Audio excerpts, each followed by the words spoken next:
We present Teddy Johnson as Steve Gardiner in The Candle of Darkness, a serial thriller by Edward Boyd. The Candle of Darkness.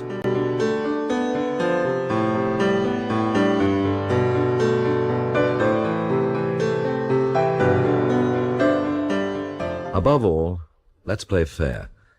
Let's play fair above all. Honesty is the best policy, the man said, adding in a back-of-the-dictionary burst of Latin, let justice be done though the heavens fall.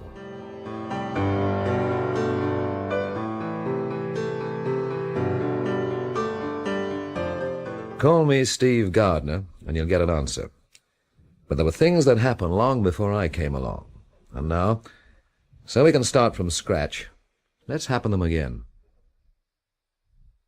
There was the poem. You who are alive, who survive, whom the mathematics of luck wakes 10-fingered to count a private dawn's blessing, what can you know of the clay and the candle of darkness and the worm's molecular kiss? Then there was that first midnight. Send it down, David, send it down. It's yourself, is it? You turned the heart of me crossways jumping out of the dark like that. What'd you listen to it grumbling and rumbling up there? I had a son of mine on the sea this night. It's money I'd be spending on candles for a special intention. But I've neither chick nor child, and as luck they are the ones I haven't got. What are you laughing at? What? Mother of heaven, what are you after doing?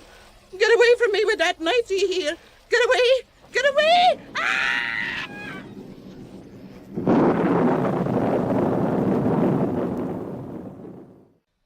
That was the first one. Rose Ann McGurn. Charwoman, age 57, and prematurely. Sat at his child, worked hard for a living. Married, widowed, cheerful, childless, murdered. No relatives, no friends, no flowers by request. The second one died in a public park, named after a prosperous pawnbroker by a grateful community. But what was this punch-up about? You. Huh? Who won me? Oh, look, pack it in, will you? Look, the fight was about me. I've a right to know. Who was defending my honour, if you'll pardon the expression? Oh, shut up. Charming. I've had you, big shot. Look, Stella. You were shouting the odds, weren't you, about me being your bird, and worse. And Alex Saunders told you to belt up, and you tried to hit him, and he knocked you down. Look, Then you tried to put the head on him, and he knocked you down again. End of story. I'd had a drink. Great. That makes it all right, then. You'd had a drink. Great. Don't worry. If I've had it, so has he. Oh, that'll be the day. I can hardly... Oh, Well, what's wrong? I fell over something.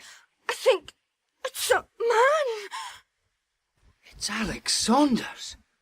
Was that why you brought me here? Was it? Did you bring me here to see him? Stella, You said he'd had it, didn't you? No, don't touch me. Don't touch me. Let me go. Let me go. Let me go. Let me go. Let me go. Stella! Stella, come back! Stella, don't leave me here with this!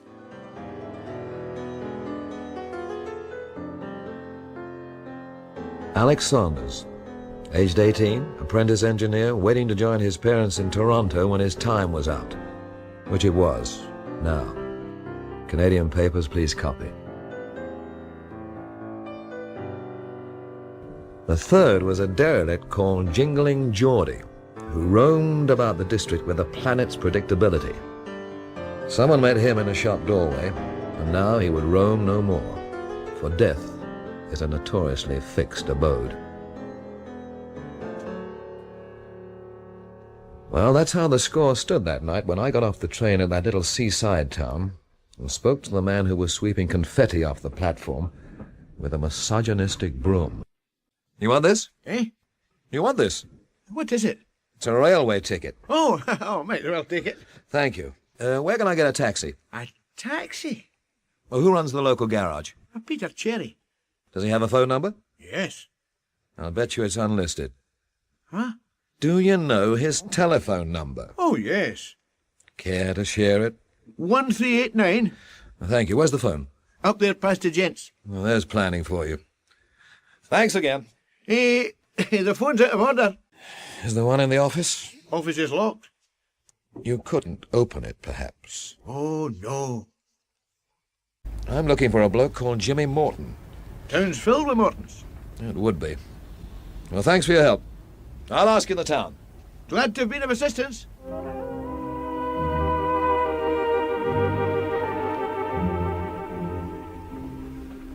The town was built like an intelligence test.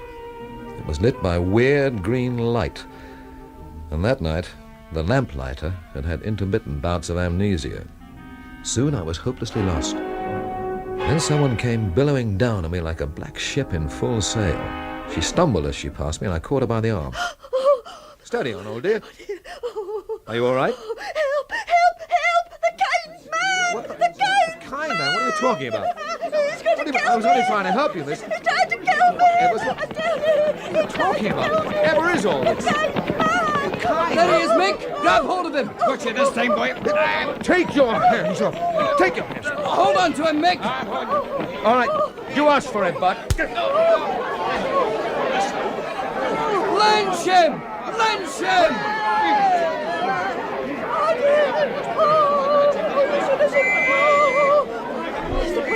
Police coming You clear the way there. Clear the way there. Will you let me go? Lynch him! I'll take my back to you, Pluggy Wilson. Break it up there now. Break it up. Now, I'm not going to tell you again. Right then. What's this all about? He's going to kill me. It was. I don't know what she's talking about. He's the kind man. Now, one at a time now. One at a time. Oh, that's the way he kills them. One at a time. What the hell is all this kind man jazz? English. Yes, and it's high time you told these natives about the Union of the Crowns. Start moving. Go on, move along. If you've homes, go to them. If you haven't, go to somebody else's. He's the kind man, I tell you. He's the kind man. We'll sort it all out when we get to the station. Now, will you move along when I tell you, or I'll have to run you in?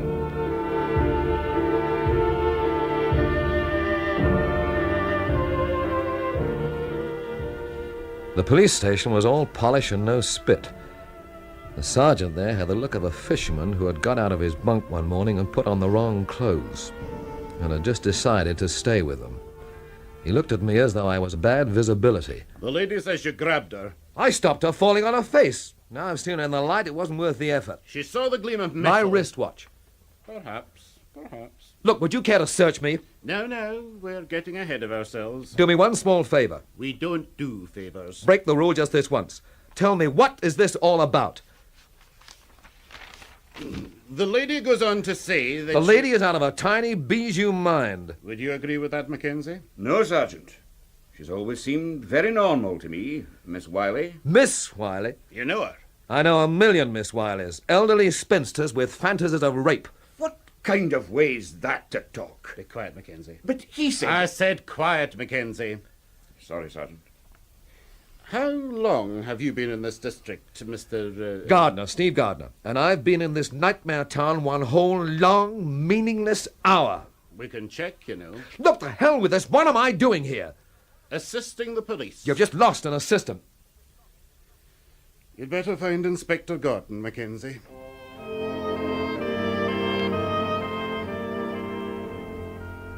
Inspector Gordon was a tall man with the lean, loping look of a deerhound. His face was the color of insomnia, and there was a sadness about him, as though he'd seen it all and still didn't believe it. He sat and looked at me for a long, long time.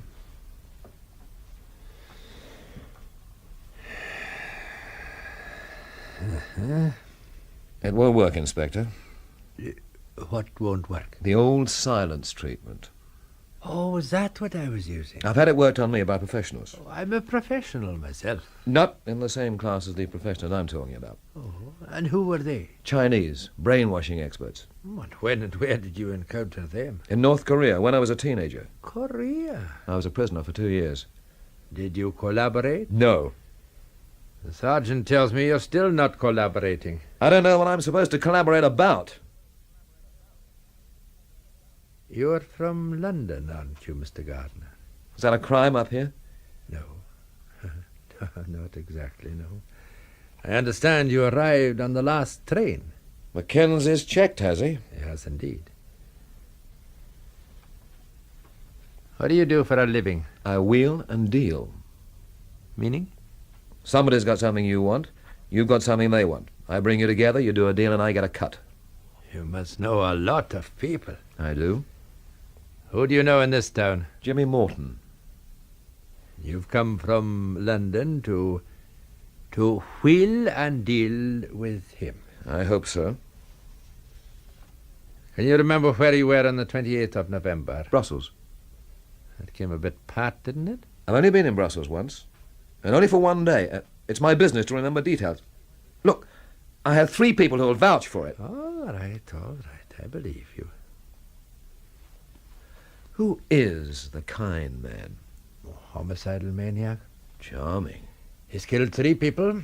First an old Irish woman, then a boy of 18, and last a middle-aged tramp. Each time the knife. Each time messy. I see no kindness there. We got to the tramp just before he died. He muttered something about a kind man. Ready-made for the press. Oh, they loved it. The kind man fits snug in their cloud cuckoo land, where every killer is a prince of darkness and every dead drab is Cleopatra. Can I go now? There's a cozy newspaper theory about the kind man. There's a cozy newspaper theory about everything. It's based on the fact that the victims so far have all been alone. Mistress McGurn had no relatives. The tramp was alone in the world.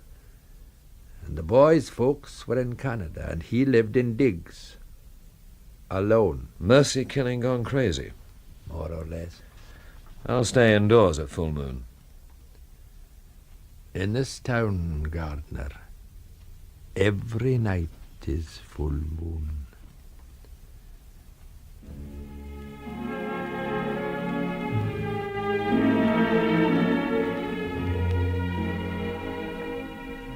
The sergeant directed me to the Morton household, and I set off through the frightened streets. Gordon was right. The town creaked with terror. It fluttered in a curtain's folds, in the quick white look of a face. The air was dark and stifled, as though it too had its head under the bedclothes. Ghosts of headlines whispered from orphan newspapers, swirling in darkened alleys. The kind man. The kind man. The kind man.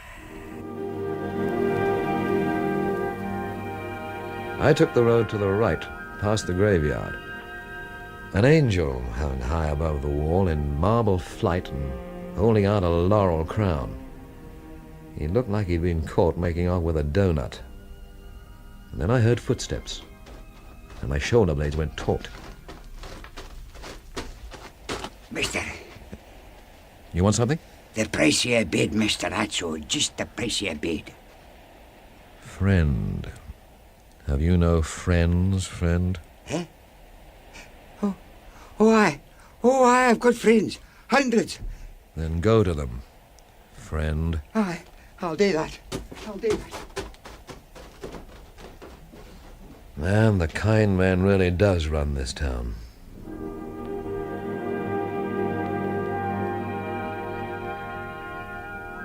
The Mortons' house stood back in from the road. The gate was neither open nor shut, just stuck. You could have fought your way through the lawn in 3 days, with a compass and a good guide. Call me fanciful, but the garden seemed only to grow black flowers. I walked up the path to the house. It had never been beautiful, never. And beautiful was the last thing it was now. I rang the bell. It tolled like the bell in that submerged cathedral. And suddenly, for a long time, nothing happened.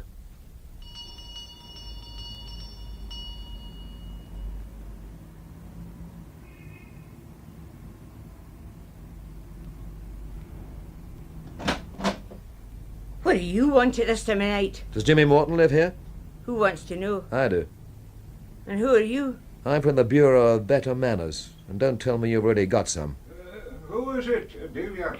Oh, it's some clever Englishman. I regard you highly, too. What does he want? He's looking for Jimmy. Oh, no. Oh, yes. Show him into the drawing room. You don't know who he is. Show him into the drawing room. Well, it's your funeral. Wipe your feet, you.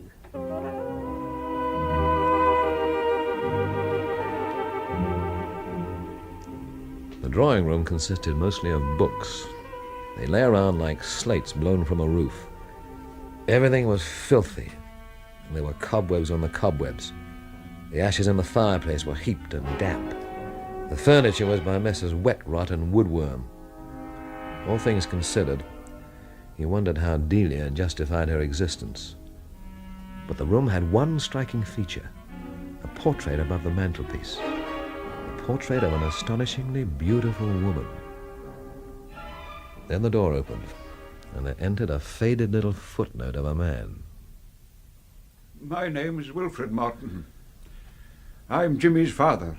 Gardiner, Steve Gardiner. Have we met before? No.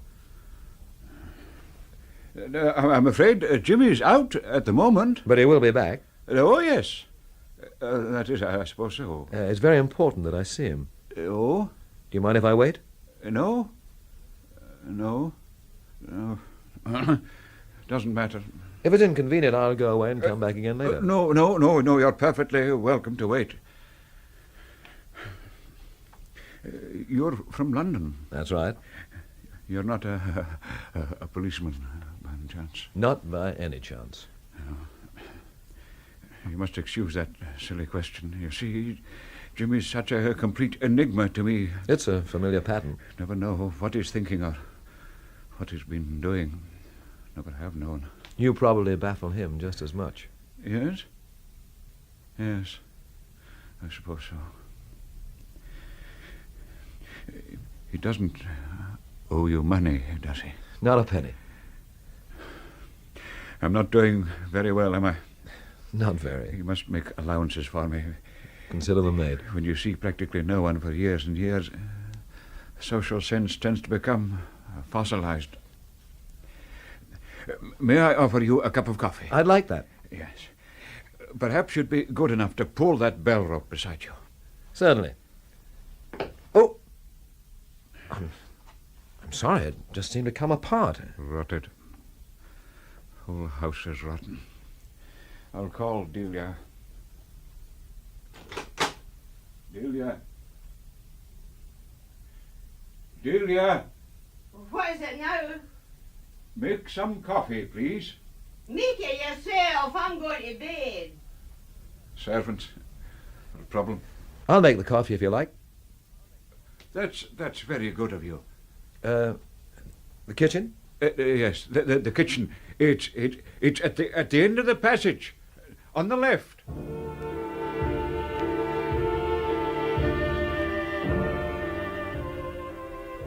I could have found that kitchen blindfold. It stank.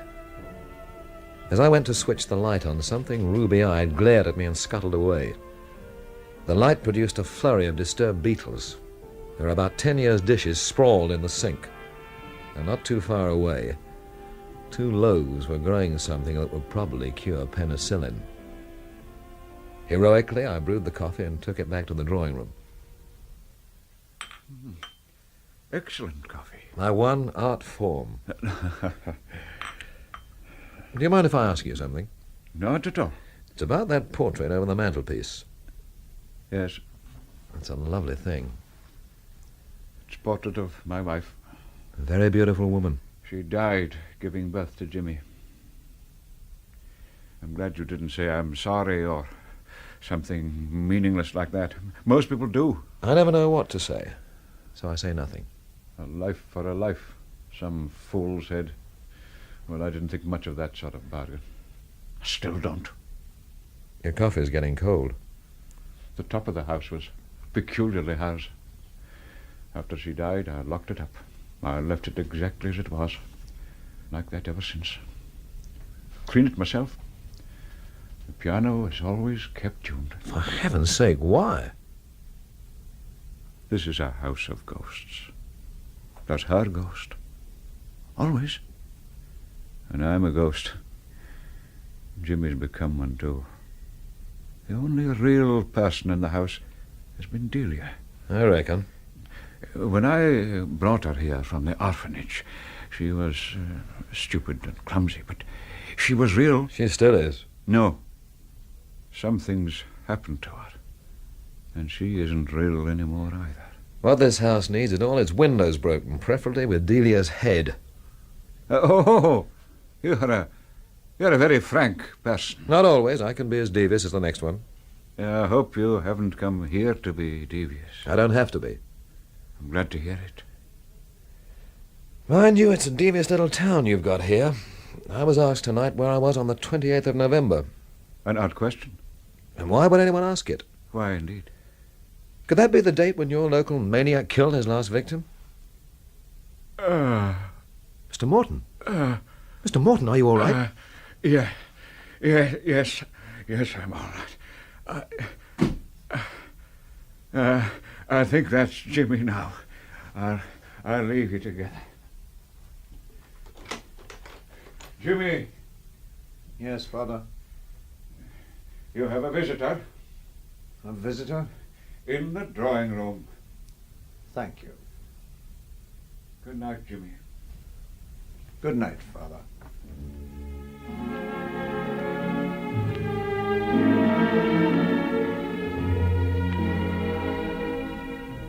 He had hardly changed. The famous charm was still undimmed, and his face still kept that incredible youthfulness, but with a difference. With something like a grey dust over both face and charm, as though neither had been used for a long time. Steve Gardiner. Hello, Jimmy. Great to see you. Hey, what's happened to your face? Fair wear and tear. Your father never even noticed it. I never notices anything. Where have you sprung from? London? And how is London these days? Swinging, or so I keep reading. Great. Great to see you. Bongo Warren sends his love. No, you still in touch? Occasionally. What's he doing? Public relations. What else? Does he still have that fantastic moustache? He has, and he's still talking about Korea. Oh, yes. Korea. How did Bongo know you'd be seeing me? I told him I was coming here. That's right, Jimmy. I'm an ambassador. They want you back. It's not on. Why not? I haven't got it anymore. Oh, come on, Jimmy. You don't just lose talent through a hole in your pocket. You don't understand. It's a big deal, Jimmy. No, but I couldn't. At least let's talk about it. All right, Steve. We'll talk about it. But not now. Not tonight. In the morning, maybe. As long as we talk. You must stay with us tonight. Well, I was thinking of... No, I won't hear of anything else. You can have my room. I'll sleep in the spare one. I insist. I absolutely insist. All right. All right, Jimmy, whatever you say.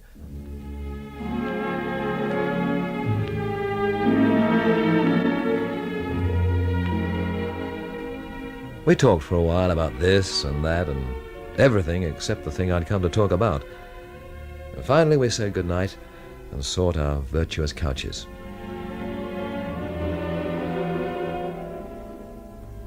I woke up with my spine crawling.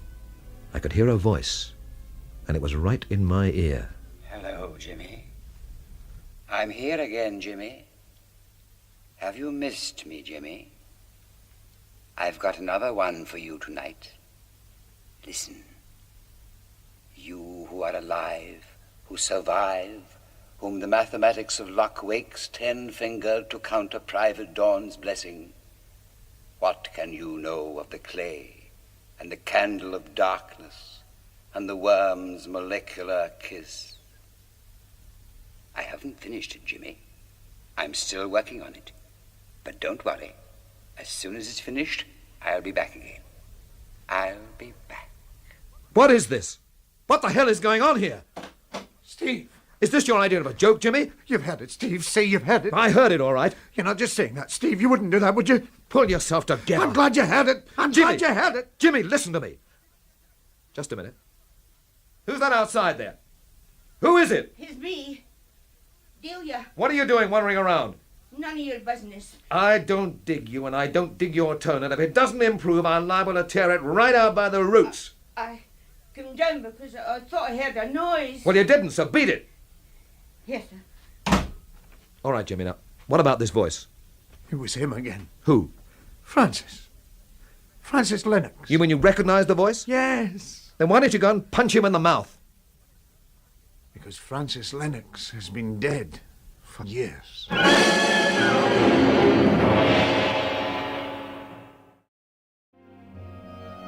I swear to you, or my name isn't Steve Gardiner, there's nothing so quiet as a little seaside town in winter. When you have a homicidal maniac loose, when you're almost lynched just for being out after dark, and the man you've come up from London to see is behaving very strangely, and the police are hostile, when you wake up at night in a crumbling household with a voice repeating a poem in your ear. All right, Jimmy, what about this voice? It was him again. Who? Francis. Francis Lennox. You mean you recognize the voice? Yes. Then why don't you go and punch him in the mouth? Because Francis Lennox has been dead for years.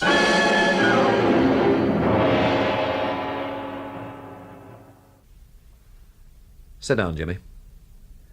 How long has this been going on? The voice? That'll do to start with. 4 years. Every night? I wish it was. Why do you say that? If it was every night, I could get used to it. It's not knowing when. That's the killer. You couldn't be mistaken. I mean, one whisper's pretty well like another. Francis Lennox and I were born within 2 years of each other. We lived practically next door. We went to the same school. At one time, we had the same kind of crush on the same girl. We were in Korea together. We were in the same prison camp. Anything happened there? Nothing. It was just a prison camp. You're certain he's dead? If he wasn't, we buried him alive. You've got to get out of here, Jimmy. I can't. You must. Must? You'll go spare if you don't. Oh, don't con me, Steve. You're not really worried about me. You've been told to bring me back, and you'll use any means on hand to do that. You're at it. All right, so I have an axe to grind. What of it? It's a pretty clean axe. It's going to hurt nobody.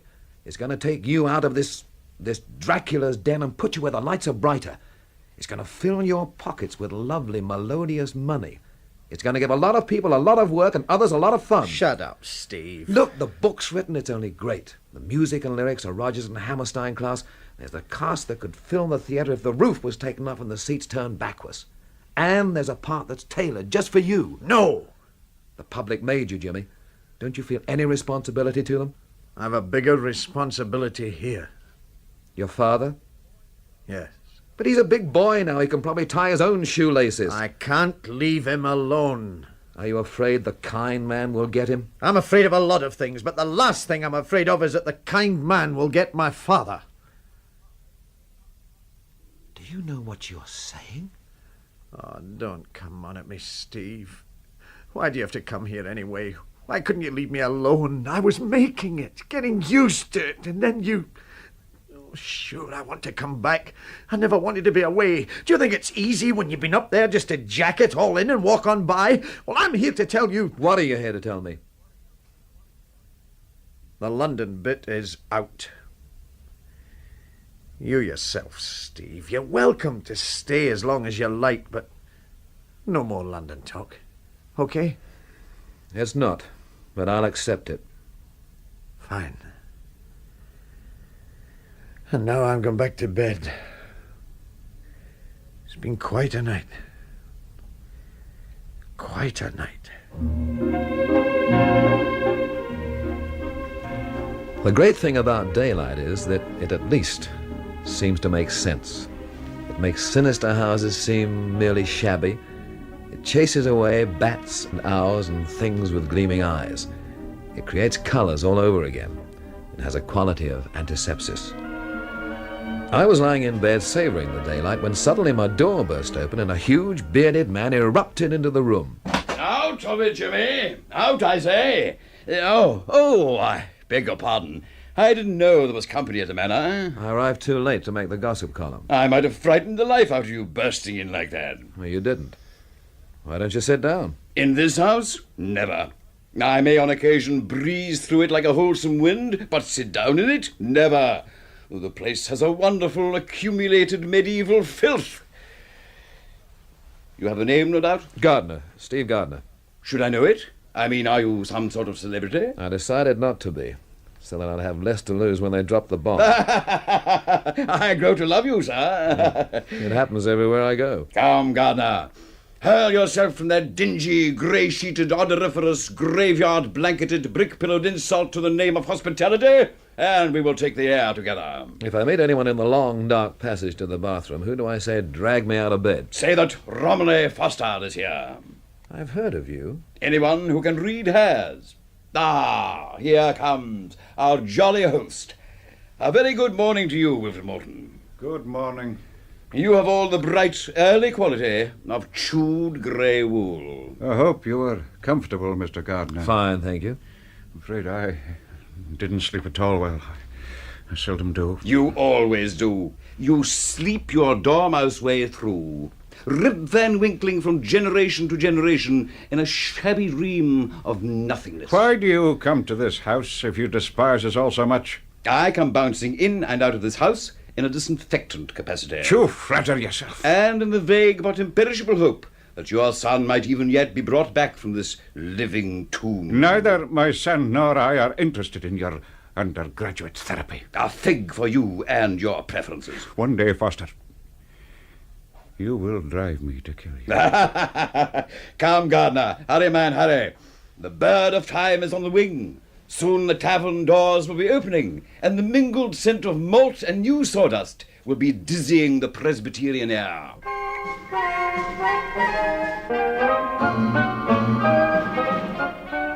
Inside the pub, it was cool and clean, and at that time in the morning, we had the place all to ourselves. Good luck to you, and all who sail in you. Cheers. Ah, I love beer. I loathe whiskey. Whiskey always gives me the delusion that I am Attila the Hun. I shouldn't think you need either.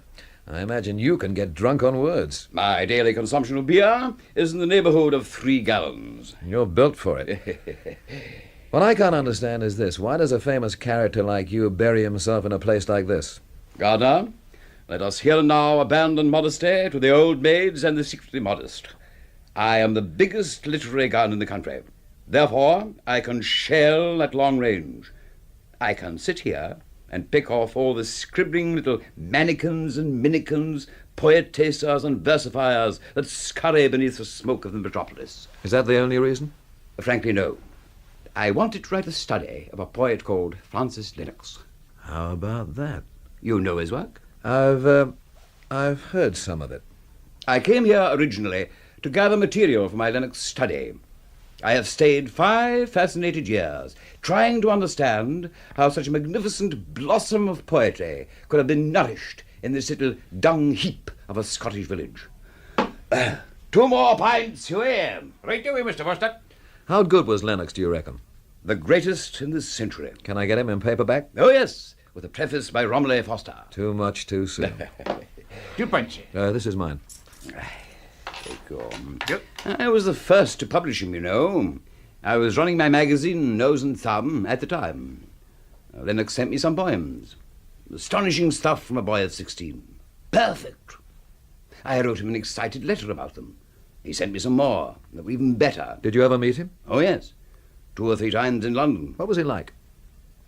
He was the handsomest man I ever saw. Tall, golden, and masculine. None of this scruffy, what's the point of it all, I opt out kind of rubbish. He was a man. He was honest. He had all the integrity in the world. And the North Koreans murdered him in a prison camp? No. But I understood. He was murdered in the prison camp, all right. But not, I have reason to believe, by the North Koreans. I came out of the pub in a daze that had nothing at all to do with Huey McInnes's prime beer. It was, if you like, a triangular daze, composed of 3 voices. First, there was Jimmy. We went to the same school. We were in Korea together. We were in the same prison camp. Then there was Jimmy's father. I am a ghost. Jimmy has become one too. And finally, there was the whispering voice that had spoken in my ear. The voice that Jimmy said was the voice of Francis Lennox. You who are alive, who survive, whom the mathematics of luck wakes 10-fingered to count a private dawn's blessing. What can you know of the clay and the candle of darkness and the worm's molecular kiss? 3 voices, 2 home and 1 away, far away, out of this world, literally. I didn't like the thoughts my brain was thinking, so I took them for a walk through the little town. In the center of the town there was an odd little oasis, a patch of grass with benches grouped round the local war memorial. Inspector Gordon was seated on one of the benches, reading the names of the dead in World War I. The dead of World War II were noticed underneath, like a postscript to a letter. A morbid way to spend a lovely morning. Ah, Mr. Gardiner. And how is the wheeling and dealing? At a standstill. Oh, but I'm told that times are hard all over. They're particularly hard down here. Your friend Morton, I take it, is not being cooperative. You could say that. I have a problem. Only one? It's a big one. There are all kinds of problems now. Financial, marital. This is a moral problem. If you feel you must weep on a shoulder, then I willingly offer you mine. But mind, as a private individual, not as a policeman. Suppose it concerned you as a policeman. Ah, then you would have both my private and my official ear. Has the prospect frightened you away? Can I tell this in my own way? Oh, please do. All right, here we go. I told you I was a wheeler and dealer. You mentioned it. When I came up here to persuade Jimmy Morton to come back to London, he turned me down flat. Or maybe he's permanently tired of the rat race. There's nothing wrong with the rat race, only the quality of the rats. But I interrupted you. You didn't, really. You see, Jimmy enjoyed the rat race and he wants to go back. So there must be a pretty hefty reason that keeps him here. Logical. Now, supposing I'd found out what that reason is. Which you have done? Which I have done. Let's suppose some more. No, let's forget it. If you removed that reason, then young Morton will go back to London and you would have achieved what you came up here for, right? Brilliant. This is where the problem becomes a moral one, isn't it? Yes. What exactly is involved? Betraying Jimmy, breaking a confidence. And bringing the police into the business? Yes.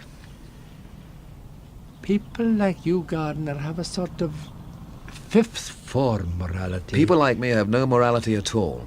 We just have friends. As I see it, you have no problem at all. What you do have is a duty as a responsible citizen. I've heard all this before. It'll bear repetition. I'll think about it. Think about this as well. At the least, you may be obstructing justice. At the worst, you may be making yourself an accessory to something very, very, very unpleasant. I'll think about all that, too.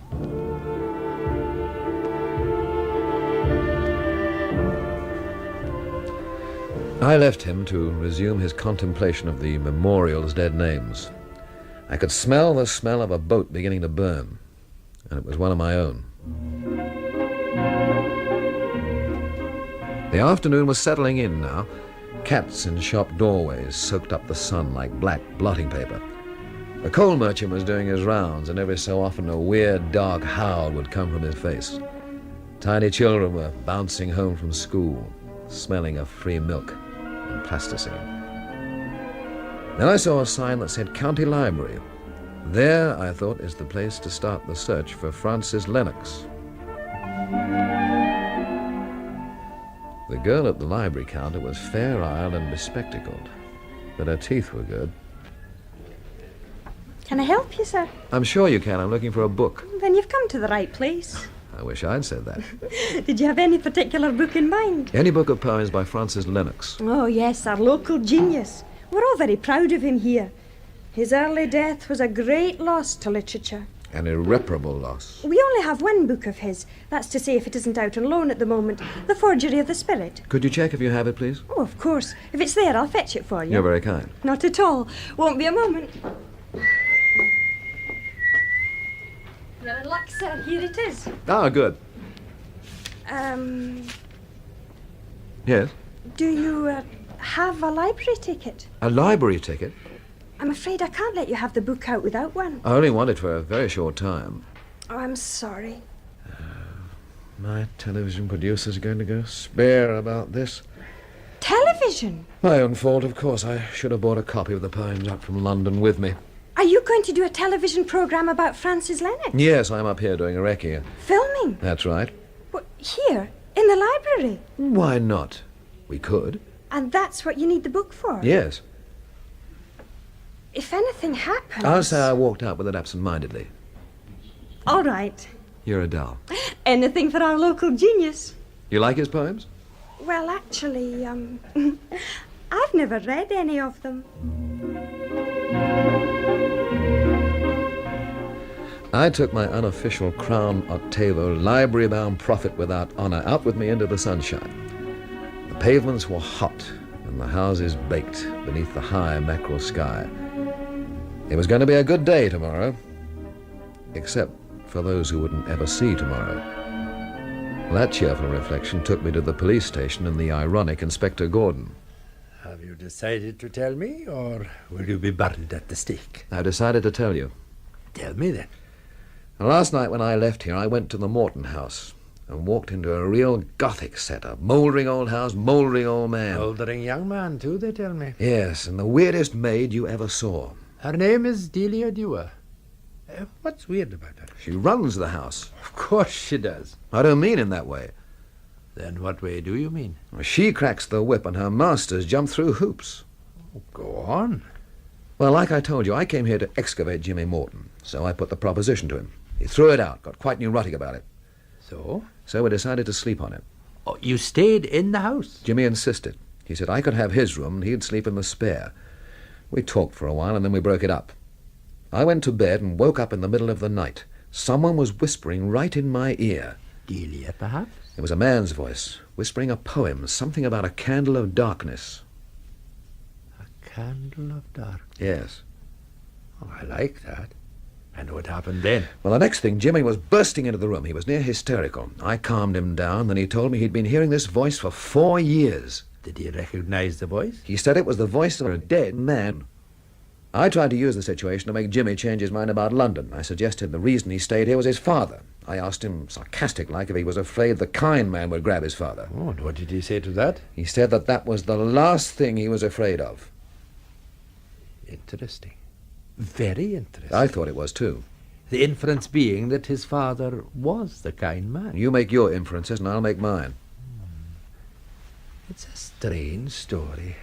Is that the official way of calling me a liar? Oh, the official way is to check everything that can be checked. Ghostly voices hardly fall into that category. But the other thing does. The other thing does. Well, where do we go from here? Well, now, you being in the house... No! I was only going to suggest I've that... said my piece once and for all. From now on, you're on your own. You are a character, Gardiner. You don't shirk the big betrayal, but you funk all the little ones that are part and parcel of it. Look, there are the things I want to do and the things I have to do. I get just as confused between them as the next man. You're just evading responsibility. Maybe. If so, I'm evading it all the way. I'm not going to spy for you. From now on, you're on your own.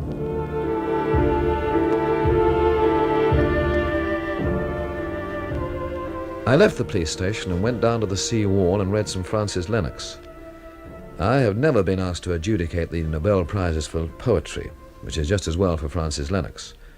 What his poetry did for me was precisely nothing. So I looked at the harbour. 2 motorboats preened themselves in the still water, and on the harbour wall, an old man in a blue seaman's jersey was talking to a girl. The old man had a look of Cape Stiff and shipping them green on the starboard quarter, and barks, jury-rigged, limping into port, with himself tied to the wheel. Actually, he was only local colour for the tourists, photogenic and phony. But the girl was something special. She was a good deed in a naughty world. And watching her, I forgot Francis Lennox. He was only a dead genius, and she was a live masterpiece. Then I got up to walk home, and I hadn't gone far before.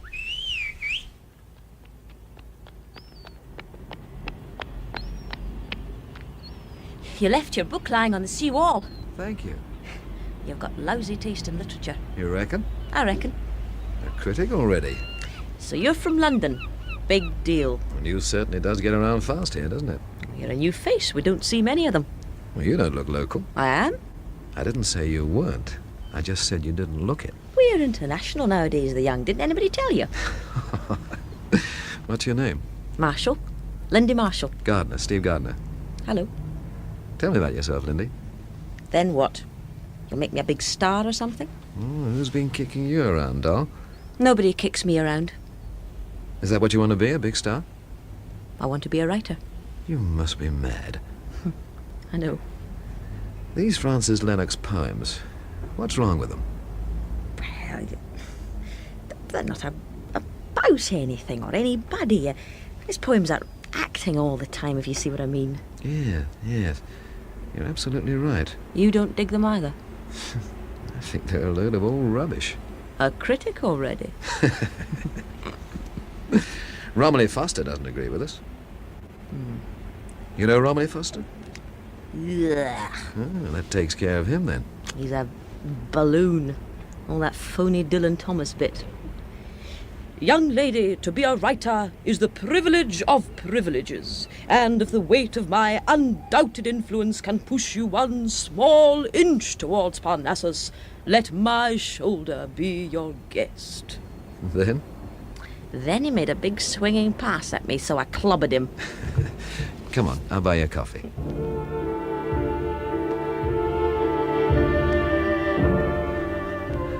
We went to a dingy cafe run by a sad, limping little Italian who looked as though he had just received a get-well-soon card from the mafia. And it turned out to be more than just coffee. The girl ate enough spaghetti to stuff a mattress. She ate like they were banning food tomorrow. And when she finished, she looked at me across the checkered tablecloth. I'm a pig. When did you last eat? Who's counting? I'll mind my own business. Cigarette? I don't. What's your interest in Francis Lennox? I'm not sure yet. I mean, you don't look the literary type, you know. I'm not. I talk too much, especially on a full stomach. It's to hide it rumbling. You know Jimmy Morton? Oh, I know everybody in this town. You like it? Yes, I suppose so. He's very talented. But? I mean, he's sort of gone soft at the centre, if you see what I mean. Yes. But I'm trying to get him to come back to London. Huh? Good luck. I don't know. There's a funny situation going on. And this Francis Lennox thing is part of it. I don't know. Francis Lennox once worked for my father. Really? Do you think I could speak to your father? He's dead. Oh, Lindy, I'm sorry. Alcohol poisoning. I'm telling you because you'll hear it anyway, this being a small town and everything. He was a building contractor. First he drank himself out of business, and then he drank himself to death. End of story. Did you like him? Yes. He was a good, weak man who just couldn't cope. And your mother? She ran off with some man to Canada. Somewhere romantic like that. Who's to blame her? How old are you? 18. And what do you do? Nothing special. Anything honest. I mean, at the moment. I'm unemployed. And there's a lot of it about. You live alone? Sir! Yes, I live alone. A dreary bedsitter with a gas ring. How about friends? None. The kids here bore me. I mean, the things I'm interested in, I don't know how to say it without sounding like some... Anyway, the kids here bore me. So you live alone and have no friends. I don't like that. Why not? Oh, come on. You're not going on about that kind man jazz. That's exactly what I am on about. That's a load of old newspaper rubbish, goose pimples for the mums and dads. I'm not so sure. You worry about everybody like this. Only people I dig. You'll get premature grey hair. Well, I've got to go now. Things to do, you know. I'd like to keep in touch. I drink a lot of coffee here, and if I'm not here, Marco takes phone messages for me. I'll remember. Thanks for the meal and everything. Ciao. Ciao. Oh, don't sit up nights worrying about me. I can take care of myself. Ciao.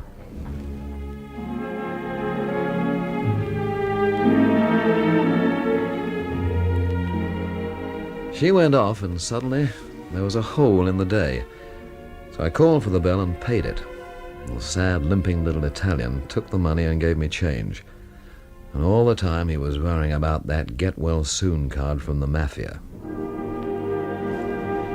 I went back to the shaggy, broken-nailed, draggle-tailed, non-mod con horror of a house where the Mortons existed. It was filled with quiet smells, like a family vault. Even to open the door made me feel like Burke and Hare. I stole quietly along to my room. There was already somebody in there, bent in a devotional attitude over my open traveling bag. A praying mantis, enthusiastically praying its way through my belongings. I watched for a moment from the doorway, and then I spoke. "And just what did you hope to find in there, Delia?" Delia knelt there, watching me. Her red, repulsive face was slick with sweat. Even across the room, you could tell what her favorite deodorant was. None. And whatever made her face red, it was certainly not shame. Never heard you coming in. That's a risk thieves have to take. Are you calling me a thief? Only till I can think of something worse. What were you after? Or were you just window shopping? I was just putting your things away. That I can well believe. Mr. Morton told me to. Jimmy did? Yes. No. His father? Both of them. They both told me. You're a liar, Delia. All right, ask them. I'll do just that. See if they dare deny it. Dare? That's what I said. I know. And I find it very interesting. Get out! You can't talk to me like Get that. out, you sleazy, insolent, dim-witted layabout, you! Don't you touch me! Touch you? Get out! You'll be sorry for this. What's all this? This fancy Englishman thinks he's taken over. All right, Delia, that's enough. Oh, is it? That's what you think. Be quiet, Delia. What's the trouble, Steve? I caught her going through my baggage. Delia! And she seems confident that nothing will be done about it. You told me to, didn't you, Jimmy? Well, Jimmy? I've heard of democracy, but this is ridiculous. Well, I told her to lay out your things, and if anything needed washing... Do me a favour. What is this, a stately home? Throw him out, Jimmy. Go and throw him out. It's your house. Well, Jimmy? It's your house, Jimmy. No, Delia. It's your house. I'm sorry about this, Mr. Gardiner. It's only a slight misunderstanding, Father. It's easily settled. Oh? And how do you propose to settle it, Jimmy? Well, Do we ask your friend and our guest to apologize to Delia for catching her red-handed? Look, Mr. Morton, I'll clear out. I'm sorry I've caused this trouble. Oh, the trouble was here long before you came, Gardiner. Father... I tried to ignore it. I tried to buy it off. I tried everything except facing it. But now... Now what? You have 15 minutes to get out of this house, Delia. You're joking. 15 minutes. You must be mad. On the contrary, I'm having my first lucid interval for years. Father, let's not be hasty. Another thing, Delia. These pearls you're wearing, they belong to my wife. You have absolutely no right to have them in your possession, and even less right to wear them. You'll get them back. I'll give you them back here. You've broken the string. I'll break more than the string. I'll stop. You filthy Morton, for heaven's sake! Father, you'll kill her! Let her go, Morton! Father, let her go!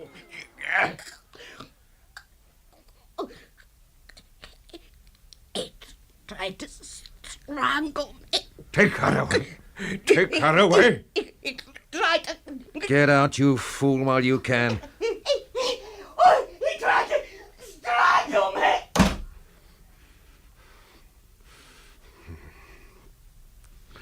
I'm sorry about all this, Gardiner. The first rule of hospitality is skeletons should be kept firmly in their cupboards. Well, when you've got a skeleton as robust as Delia. Quite. I suppose we must start thinking about getting another girl. Perhaps I could be of some assistance there. You know of someone?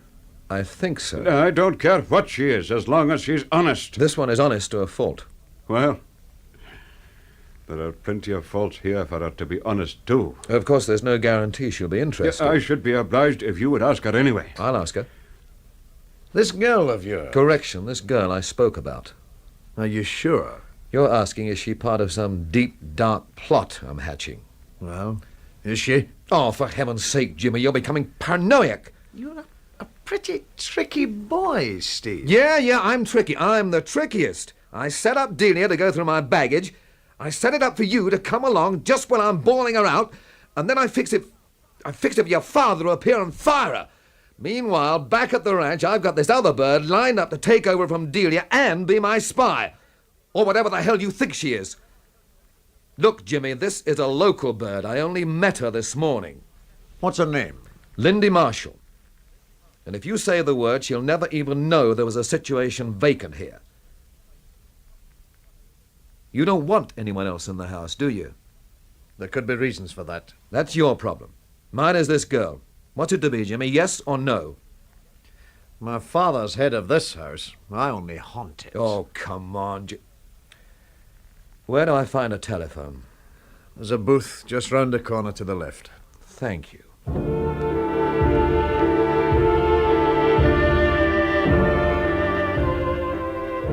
Petty larceny, attempted strangulation, recriminations, self-pity, delusions of reference. When you're wheeling and dealing, sometimes you earn your money hard. I found the telephone booth and dialed the little cafe. Marco agreed gloomily that yes, he was Marco, and yes, as it happened, she was there and he would call her to the phone. Hello? Lindy? Yes? Who is this? Steve Gardiner. We met this morning. Yes, I remember. I found your job. What kind of a job? Housekeeper. You're joking, of course. No. And who do I keep house for? You? You don't trust me one tiny bit, do you? Well, you're a big London boy and I'm only a simple country girl. Now tell me who I keep house for. The Mortons. They've already got a housekeeper, Delia Dewar. She's just been bombed out. Fancy the job? Talk me into it. Well, to begin with, they need you more than you need them. Big deal. No kidding. It's time there was some light and colour in that mausoleum. You're a con man. They'll probably pay more than the labour exchange. Better. It'll keep you off the street corners. I'll miss them. Come on, Lindy, what do you say? Why not? Great. You know where the house is? Oh, come off it. Right, come straight over now.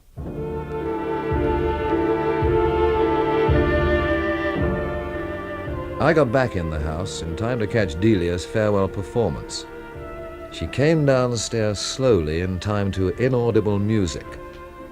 She was dressed in what the well-dressed woman would never wear any year. The whole thing seemed a grotesque burlesque of a musical comedy finale. What are you all staring at? There should have been a roll on the drums. You're a wise guy, aren't you, Mr. Flaming Gardiner? You know all the answers. Pride yourself on knowing them. But maybe you don't know all the questions. Maybe there's a few you should ask your friends, the Mortons. Look, do we have to go through? Ask them what happened to that souvenir dagger Jimmy brought home from Korea. Ask them who took it off the wall and where it is now. Ask them what took them both out at night when decent people should have been in bed. Ask them about the night Jimmy came in with blood in his hands. Ask them what they know about the kind man. You've done your bit now, Delia. I think you'd better go. Oh, I'm going. Don't worry. But don't think you're throwing me out. I'm walking out of here of my own free will. And I'm going to better things. Delia. What do you want? I want to congratulate you on moving on to better things. And to warn you. Warn me? Against shouting from the housetops. That's the truth. Perhaps, as you see it.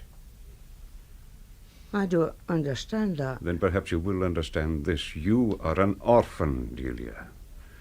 I know that better than most people. I took you from the orphanage in a moment of sentimentality which I've often since regretted. Also, Delia, you are friendless. A don't think I've ever met anyone who was more friendless. What are you saying? This, if the newspapers are to be believed, our unknown maniac has a very definite predilection for the orphaned and the friendless. He considers himself to have a mission. He sees the killing of such people as an act of grace and mercy. He is cruel, only to be kind. You're threatening me. No, Delia, I'm simply pointing out that you are perfect material for the kind man. And if I were you, once I had left the protection of this house, I would make myself very, very inconspicuous. Yes, Mr. Morton. Yes, I promise you. Let me out. Please let me out. I'm sorry, I didn't find that funny. No, I suppose not. It wouldn't have seemed funny to me either a short time ago. But I was blind then. I still am to a certain extent. I would... Now what? I think I know who this is. Who? Delia's successor. Hello, Lindy. Hello. Come on in. Mr. Morton's in here. This is Lindy Marshall. I understand you want to come and work here. No. But I thought... Steve said there was a job, so I thought there's no harm in looking. Okay, so I'm looking. That's all. Don't do us any favours, please. I won't. This place pongs. You know, I think I'm going to enjoy having you around here. You mean she's actually coming here? If she decides she wants to. But that's ridiculous. Oh, the house is equally ridiculous. If you don't like the idea, Jimmy, you could always move out. Say, back to London. The hell with you, Steve. Charming. You may do as you please with the house, my dear. All of it? Not quite. The top part I keep locked up. I heard about that. No doubt what you heard was greatly exaggerated. And no doubt you thought it was extremely romantic. I thought it was daft. Yeah? She always sparks like that when anyone tries to pat her on the head. Sorry, I can't help it. It's like standing on a cat, sort of. I see. Well, as I was saying, I do not wish the top rooms disturbed. Not quite yet. Not quite yet. Man, it looks like I'm lumbered. You can still cut and run. Oh, no. Who does that Jimmy think he is? Hamlet? He'll come round. And this Bluebeard's chamber I bit. shouldn't worry too much about that either. Oh, we never got round to talking about money, did we? I think you'll find the old man fairly generous. Well, if I do as well as Delia, you won't find me complaining. You reckon she did well? I met her coming along the road and she was carrying a handbag worth about 40 guineas. Well, now, isn't that interesting?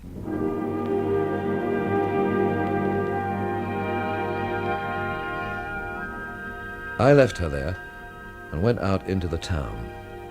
The darkness was gathering septically, moving through the streets like poison through veins. Cats sleeked through the boneless dark, seeking familiars.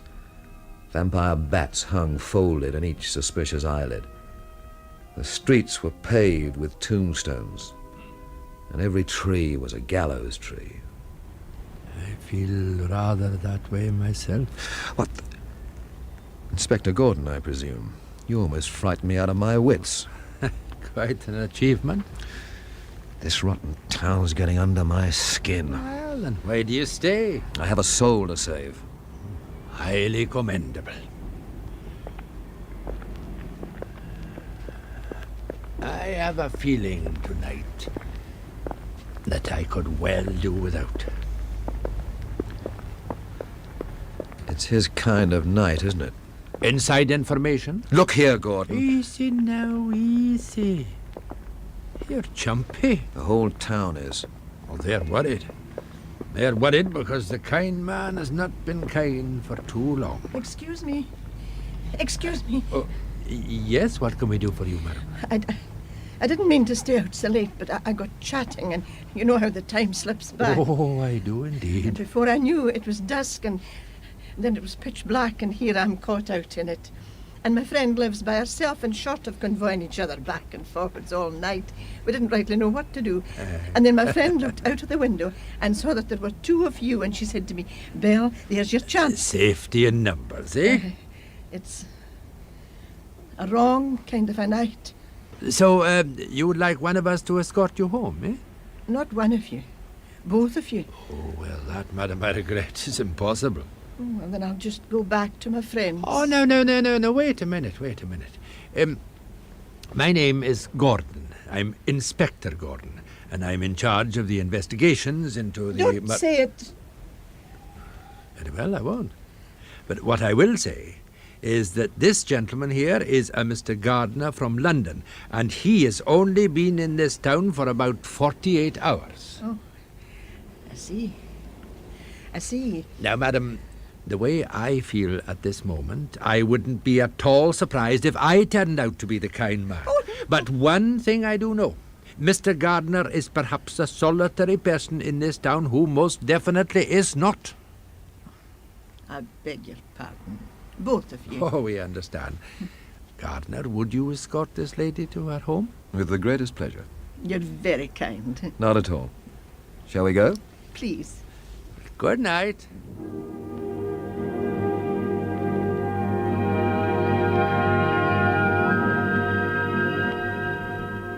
We set off, through the cloaked streets, walking slowly.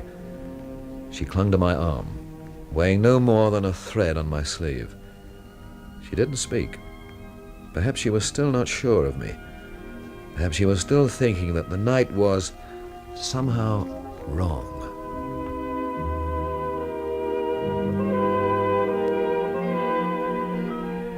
The night was wrong. The town was a black desert, starred with desperate lights. A forlorn, unbought smell drifted from the fried fish shop. The salt air was clammy. The sea was silent. Finally, we reached the old lady's house.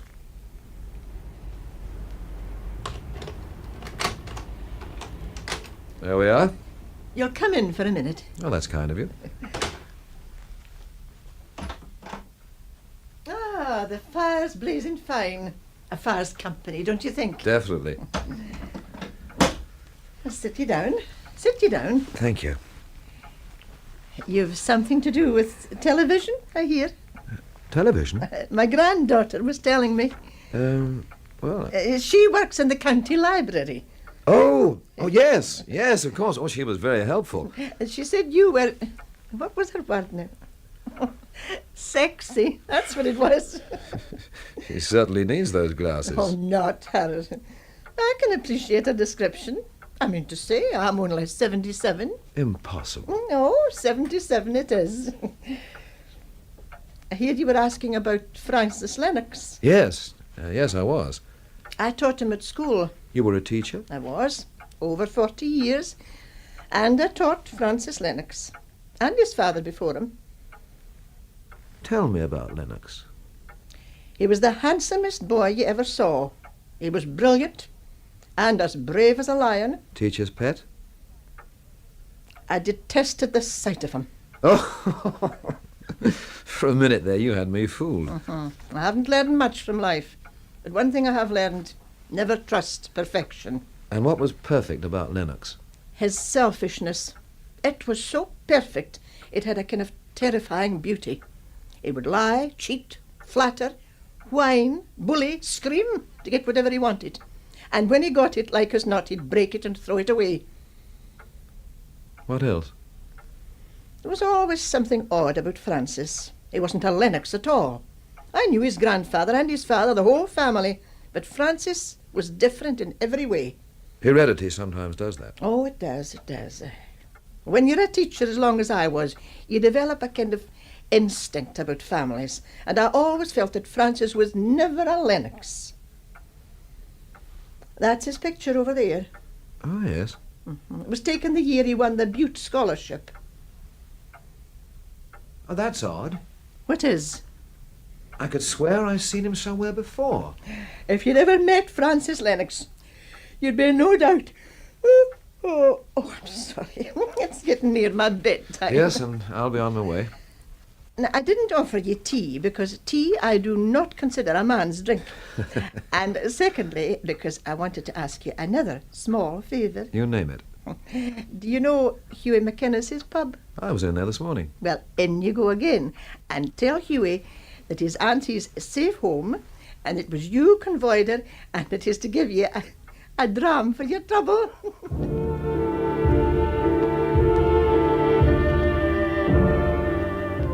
There were only 3 men in the bar. Romilly Foster, crimson and huge like an alcoholic sunset.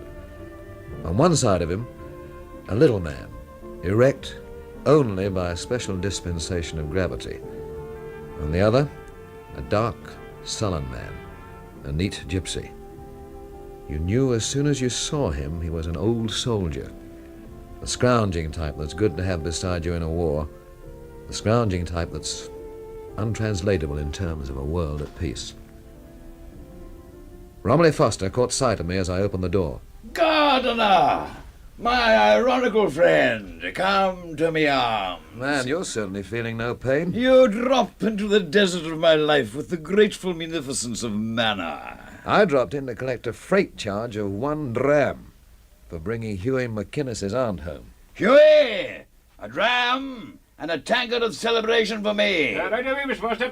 Gardiner, all night I have been casting pearls before swine, blunting my undoubted flashing wits against these Lilliputian ferrets. As good a man as any man. He lies in his teeth.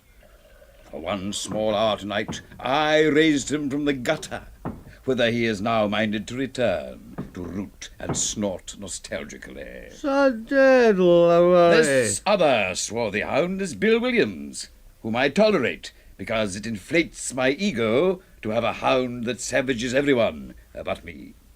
An old soldier, eh? You're an amazing chap, Gardiner. How did you know? You never lose the smell of metal polish. Who's this blabbermouth? A friend of mine. Tell him to get lost. My saturnine fife and drum friend, you forget yourself? Whilst, if I were you, I would willingly court a similar oblivion. Nevertheless... I was telling him. Nevertheless, let your voice click its heels respectfully when you address yourself to me. Otherwise, I may extract the 29 tangled feet of your intestines and weave them with a pastoral horridness through the seaweedy thread of your hair. He's a boy who can do it, too. No offence meant. The dog has come to heel. Your drink, Gardiner. Cheers. Cheers.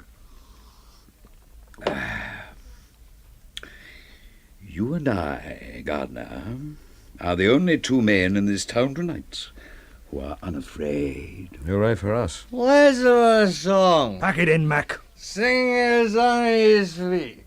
We're leaving Khartoum by the light of the moon. We're sailing by night and by day. Well, there's one can still sing. He is panic-stricken, utterly panic-stricken. Don't you find that interesting, Gardiner? Not very. You'll have the bogies in. Not at all. Collins is all too busy this night. Out looking for a man. A kind man. Shut up. Williams is frightened too. He hides his fear as a dog hides a bone in a dark garden. 2 tunes of hopes, hopping down a happy valley. Here the gunner. Put 'em in drunk, pull 'em out dead. Spar medal and Atlantic star. He feeds like a camel on the hump of his past courage. You find all this fascinating, don't you? Fascinating, don't you? I can take it or leave it. There was a dog howling earlier tonight. The sound infuriated me. It was a vulgar, flashy cliché of a sound. It spoiled the fine, pure, choking, secret fear that made each man hate his neighbor. This is a sick town. The little houses, stiff and paralyzed, like rabbits awaiting the stoat. And inside, rows of benched, blenched people. Death's outpatients. I remember something like this once before. A small town in Florida. There was a hurricane coming. I think I'll get along the frog. Frog and toad rhyming with road. Neat, isn't it? Yeah.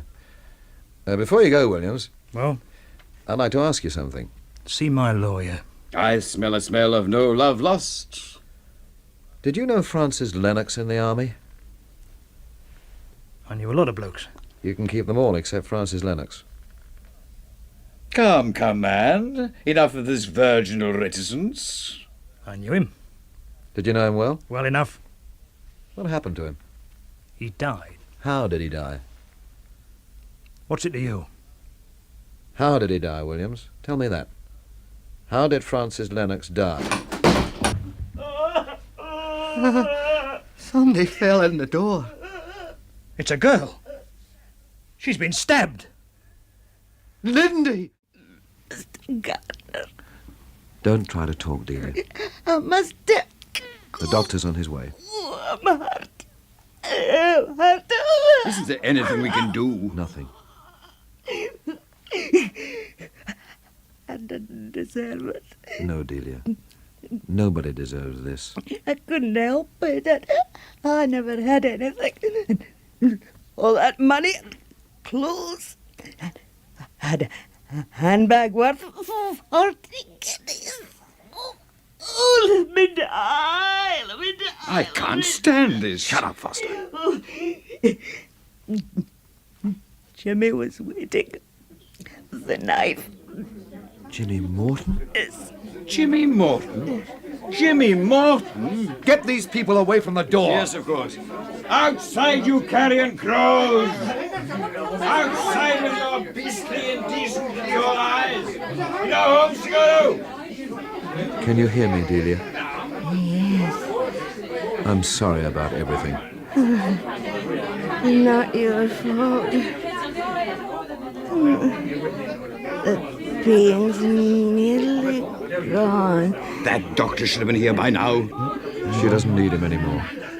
Will you let me through? Mackenzie, will you get those people away from the door? Well, Gardiner? Give me time, Inspector. I'll tell you all about it, but give me time. I don't have time to give you. A huge brandy, Huey. The biggest you can pour. Jimmy Morton. Jimmy Morton of all people. Mackenzie, will you get those people away from the door and shut it? You heard what the inspector said.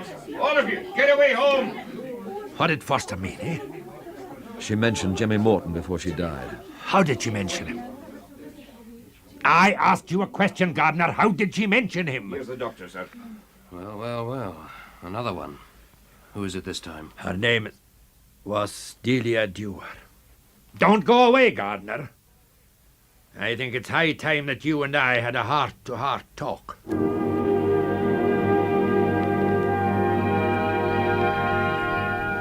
So I didn't go away, but stayed there, watching it all like a grisly dream. Not quite there, not quite not there. Letting it happen to me and thinking that what was happening to me was nothing to what had happened to Delia. And then we were at the police station, and Gordon was looking tired and grey and old and sick, and everything I felt. Right, Gardiner. Let's clear the ground. Let's do that. I'm not going to fight with you. And by the same token, I'm not going to allow you to fight with me. You saw that girl, didn't you? Of course I saw. Facts, Gardiner.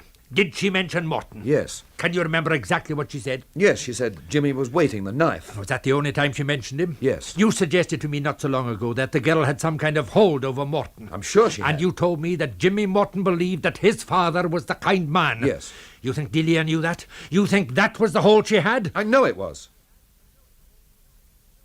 You know? Delia was fired this morning from the Morton household. There was a row before she left. She was throwing some pretty strong accusations around. More detail, please. Well, she talked about a dagger Jimmy had brought back from Korea that was missing from the wall it hung on.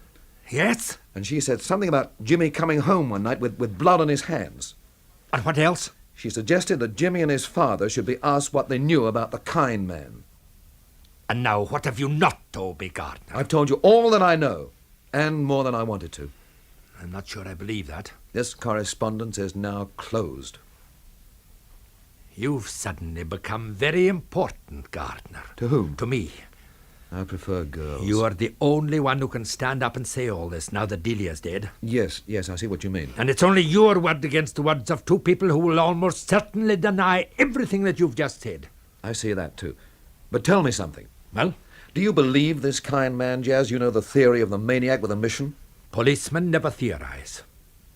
Suppose only one of the killings was meaningful, and the others were simply designed to divert attention from it. You could go even further than that. I could? You could wonder if the real murder, the meaningful one as you call it, has already been committed, or if it's still to come. I left the police station behind like a black milestone, and walked along through the queasy, uneasy, seashell-whispering, thin, rheumatic rain. I couldn't go back to the house. I couldn't go back to a wire-walking trafficking with guard and mammon and the kiss before cockcrow and the Judas round of small talk and waiting.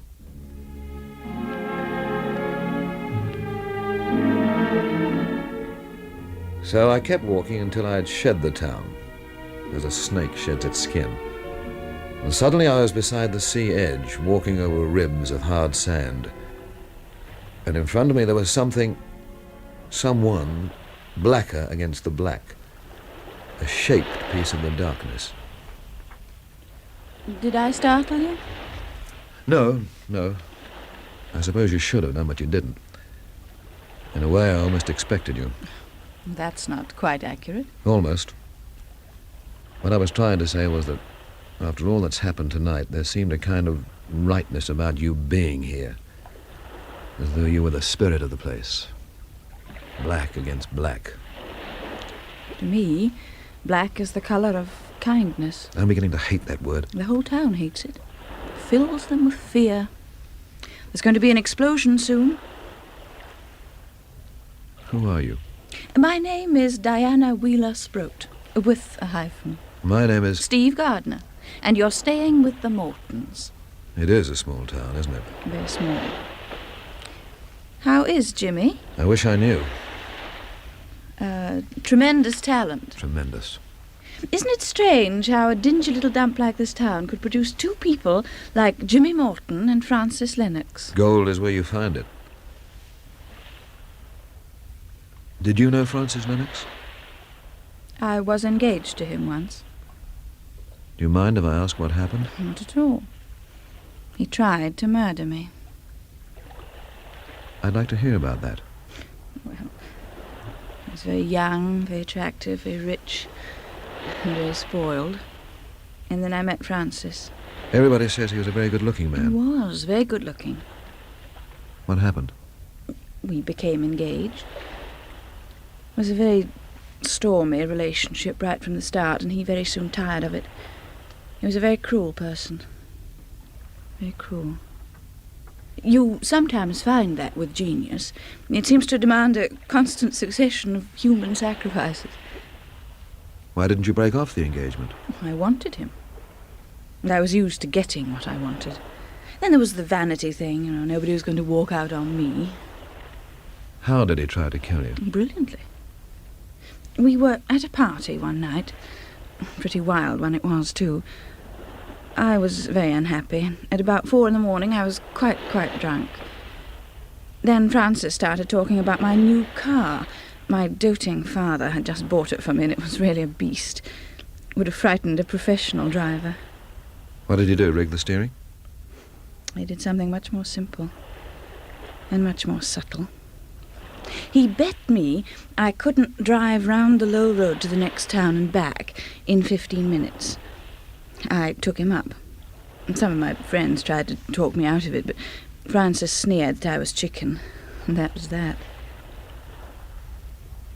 It's a pig of a road even when you're sober. And I was higher than a kite. I was hitting 90 when the farm lorry suddenly appeared out of a lane. I went through a fence and hurtled down 30 feet. The car was burnt out. I would have gone with it, but the lorry driver dragged me clear. That's why I roam about at night. Plastic surgery has its limitations. The more I hear of Lennox, the less I like him. You can't judge him by ordinary standards. He was a great poet. Does that justify everything? I don't know. Sometimes I feel very bitterly that it doesn't. And then I read the things he wrote. Do you know his work? Only one fragment. Which one? You who are alive, who survive, whom the mathematics of luck wakes ten-fingered, to count a private dawn's blessing. What can you know of the clay and the candle of darkness and the worm's molecular kiss? I think you're mistaken. Am I? I know everything that Francis ever wrote. I even have some personal poems that have never been published, but I don't remember that one. And yet... Yes? And yet it's so exactly his style. I think I'm very glad I met you tonight. Thank you. I must go now. It'll soon be dawn.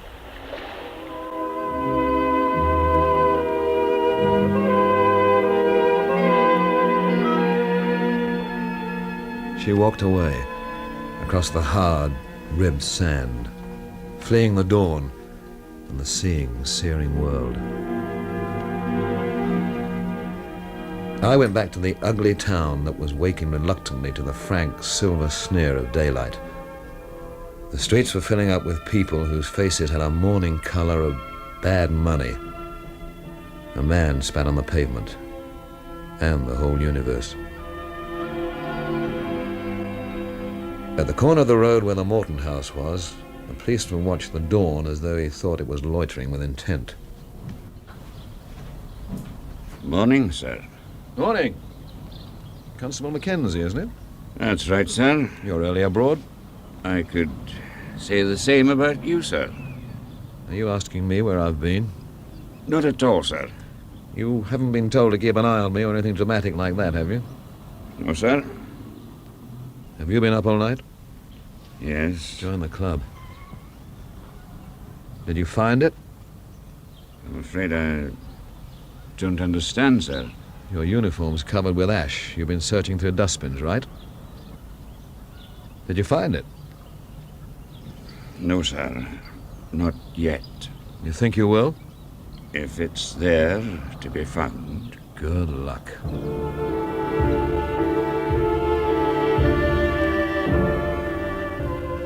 It was full light now and rain brushing the town lightly. Perfect weather for searching dustbins.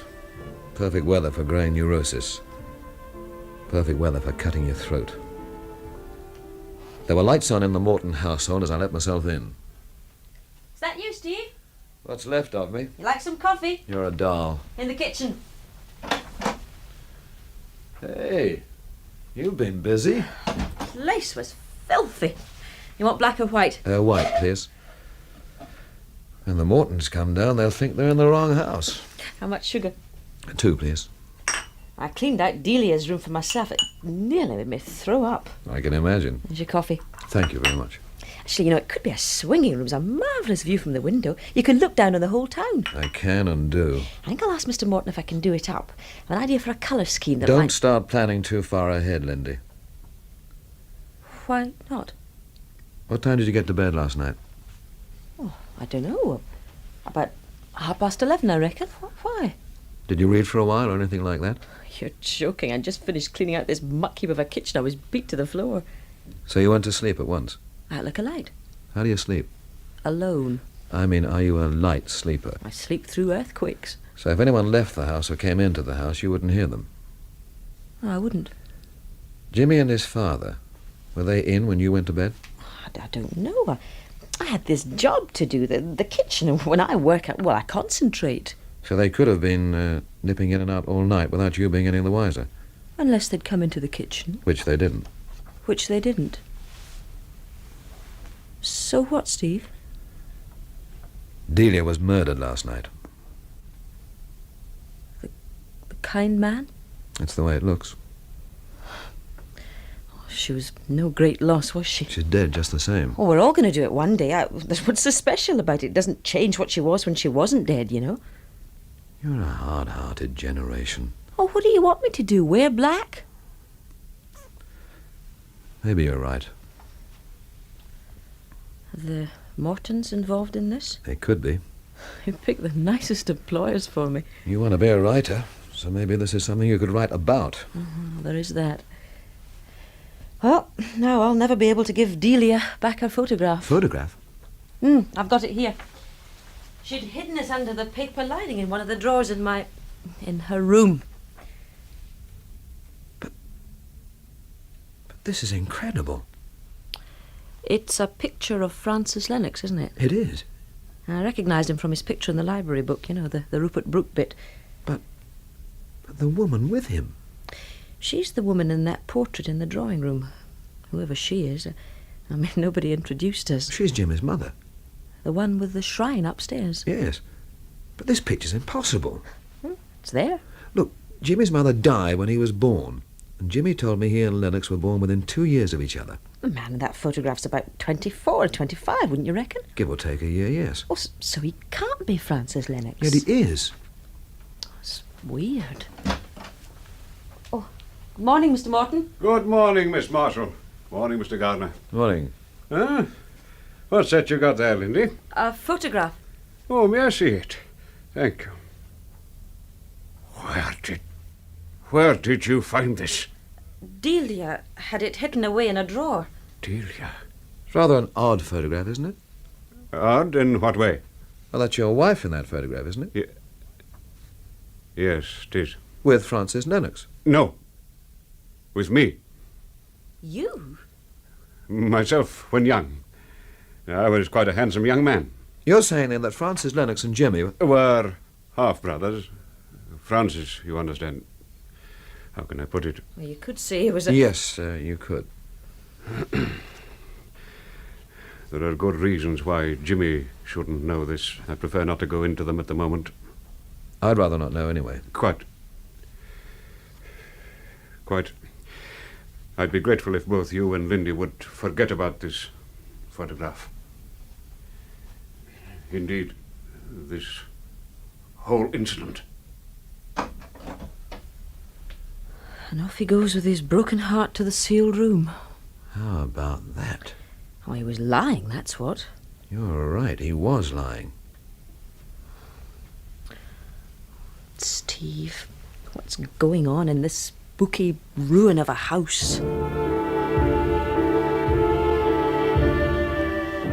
Jimmy's father did not reappear, and Jimmy didn't appear at all. So after a bored interval, I went back into the town. It was raining steadily now, but not enough to damp the strange, feverish atmosphere of violence lightly checked. I was aware that I was drawing more than my share of dirty looks. I tried not to let them worry me. It wasn't my fault that I came from the leper colony. On an impulse, I walked into the police station and asked to see Inspector Gordon. Oh, Gardiner, have you come to hear my apology? Have you one to offer? Yes. I was a bit rough on you last night. I healed quickly. Right. Then what's on your mind? Have you decided that it was really the butler who did it all the time? I've decided I don't like the feeling that's building up in this town. It'll blow itself out. Will it? It did before. Nobody mentioned names before. What do you suggest? Well, couldn't you take the Mortons into protective custody? Oh, I'm afraid that's not on. Come in. Yes, what is it? Mr. Dunsmuir, the bank manager, sir. I'll ask him to wait a second. Yes, sir. Well, there's glory for you, keeping a bank manager waiting. Glory indeed. Well, I suppose I better... No, don't go. Gardiner, I have the feeling that you have the feeling that I've just been sitting around and letting things happen. I didn't say... You didn't have to. So? So I want you to stay and hear what the bank manager has to say. I thought they were programmed only to say no. Constable. Yes, sir. Let's have Mr. Dunsmuir in now. Will you come in now, Mr. Dunsmuir? Thank you, Constable. Good morning, Inspector. Good morning, Mr. Dunsmuir. Filthy morning. Filthy. 'Tis indeed. This is Mr. Gardiner, a colleague from London. How are you? How do you do? No doubt you will be studying the differences in procedure between the legal systems of England and Scotland. Oh, just so. You see, Gardiner, I asked Mr. Dunsmuir to provide me with some details of the bank accounts of two people we are interested in. I see. But before he could or would comply with my request, I had to obtain and produce a warrant from the sheriff to prove that my request was in the public interest. A commendable precaution. Yes, Mr. Gardiner. An Englishman's home may be his castle, but a Scotsman's bank account is equally sacred. Neatly put. Yes. Well, Inspector, to business. First, Jimmy Morton's account. There have been no actual deposits for about 4 years, but he's still very sound. Very sound. What about withdrawals? There are one or two things there. About 2.5 years ago, there was a withdrawal of £250. I remember it. Young Mr. Morton took it out in cash. 250, eh? Yes, but there was something before that. 6 years ago, young Mr. Morton instructed us to pay monthly £20 to a Miss Louisa Matthews, who lives in the neighbouring town. I've noted down her address. Thank you. Oh, well, cherchez la femme. Perhaps, Mr. Gardiner, perhaps. Now, what else is there? Oh, yes. Just over 3 years ago, there began a series of withdrawals, irregular and almost capricious. The sums involved varied from £5 to 25. The money was always collected by Mr. Morton personally. I've made out a detailed list. Sure. Interesting. Very interesting. Now, about Mr. Morton's senior's account. I'm afraid that has always been subject to unpredictable withdrawals. He's something of a bibliophile. So I've heard this. Some of the books he bought were very expensive, and when he was going to a book sale, he used to draw out quite large sums in cash. I ventured to remonstrate with him once, but he said that cash transactions were simpler all the way round. This is a list of his various withdrawals. Yes. Well, thank you very much indeed, Mr. Dunsmuir. Your help has been invaluable. Oh. Well, delighted to be of assistance, Inspector. And between ourselves, rather thrilled. Oh? You know, I've been 40 years in banking, and this is the first time I've seen a sheriff's warrant. Well, good morning. Good morning, Mr. Dunsmuir. Thank you. Well, there you are, Gardiner. £20 a month to Miss Louisa Matthews. That seems clear enough. What about the 250? That isn't quite so clear. And the, what was it the man called them? The irregular and almost capricious payments? Delia, obviously. Inspector. What the devil's the matter with you, Mackenzie? We've found it, sir. We've found the knife. I'll be right with you. Congratulations on opening a shut case. No, Gardiner. With a little luck, just shut. I left Gordon transformed into a series of official reflexes. Outside, the streets were animals. Growling, snarling, spitting, scratching, sharpening claws, bristling, practicing a dull roar. The news was getting round the wrong people. The whole town was, not so quietly, going mad. I hurried back to the Mortons. I hurried as though the devil was at my heels, and if he wasn't, I knew he was limbering up for it. I dashed into the house and Lindy looked up, startled. Where's Jimmy? What's wrong, Steve? Just tell me where Jimmy is. He's in the drawing room. Hello, Steve. Look at this room. That girl Lindy's a wonder. We should have got rid of Delia long ago. Don't go around saying that. Why not? Somebody killed Delia last night. I don't believe it. I was there when she died, Jimmy. Where were you? What are you saying? She mentioned your name, also about the knife. The police are coming here. They know what she said, and they found the knife. Everybody in the town knows Jimmy, and they're feeling nasty, very nasty. I've got nothing to say. It's not going to be as easy as that. There's one question you're going to have to answer. Just one? Are you the kind man? And what am I supposed to say to that? A simple yes or no. Are you the kind man, Jimmy? Steve? What is it, Lindy? At the door. 2 policemen. The policemen at the door were all blue serge and discomfort. They had come from somewhere in a hurry, and their faces were red and moist. Hello, Mackenzie. Inspector Gordon sent us here. And this is? Constable Robertson, sir. I should have thought the inspector would have wanted to make the arrest himself. Not a question of arrest, sir. Yet. No? There's trouble in the town. They've heard about, you know. Yes, I know. It started with a lot of hot-headed talk. Then it turned nasty. The inspector tried to reason with them, but... You can't reason with a mob. They're on their way now. I'd advise you to get out, sir. They'd tear me apart. Well, you're a stranger. In their minds, I'm part of this household. Guilt by association. What's happening? We're all going to be lynched. Maybe if we could get the young lady out of the house. Why? Because there's a mob coming up from the town to tear it apart. This Delia business. They've got it into their heads that Jimmy did it. Did I hear my name mentioned? You're in trouble, Jimmy. You mean you've only just found out? This is different. Listen. The vigilantes are coming. For you. Maybe I'd better go and meet them. No, sir. We couldn't allow that. Might be the simplest thing all the way round. It might, sir. But Constable Robertson and I were sent here to cope. It's our responsibility till Inspector Gordon sorts it all out. I hope he gives us a decent burial. If we could only get the young lady It's too late now. This crowd. There's a huge crowd coming up the hill. Bar the door, Robertson. Will someone explain? That crowd you saw is on its way here. To this house? Yes, Mr. Morton, and it's out for blood. But surely the police... There's only 2 of us, sir.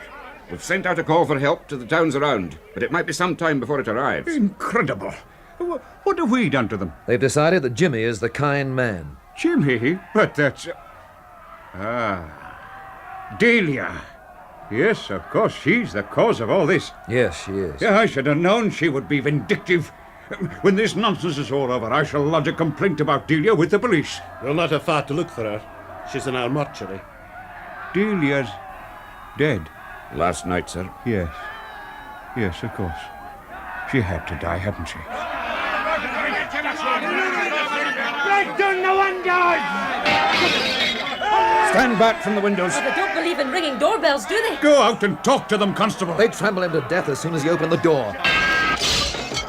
Hey, come on, Morton! Break down that door!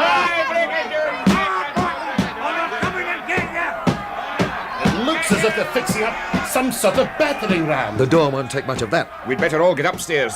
Then they'll have to come at us up that narrow staircase.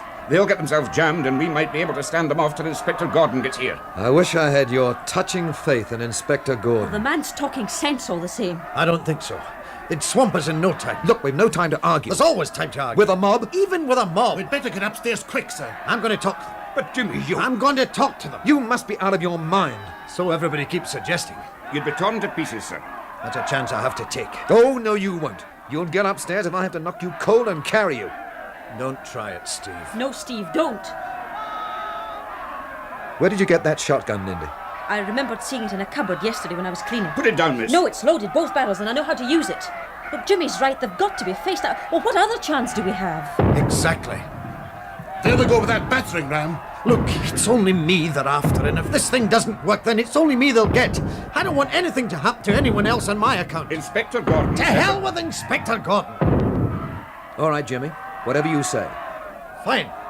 Let's open the door, then. All right, sir. Now! There he is. Get him. Get him. There's one shot left, and anybody can have it.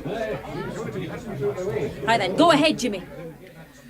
Well, my friends, you owe my father a new door. All you had to do was ring the bell, you know. Granted, we're not the most sociable family in the town, but we still answer the doorbell.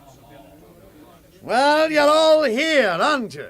And I'm not going to pretend I'm delighted to see you. I'm not.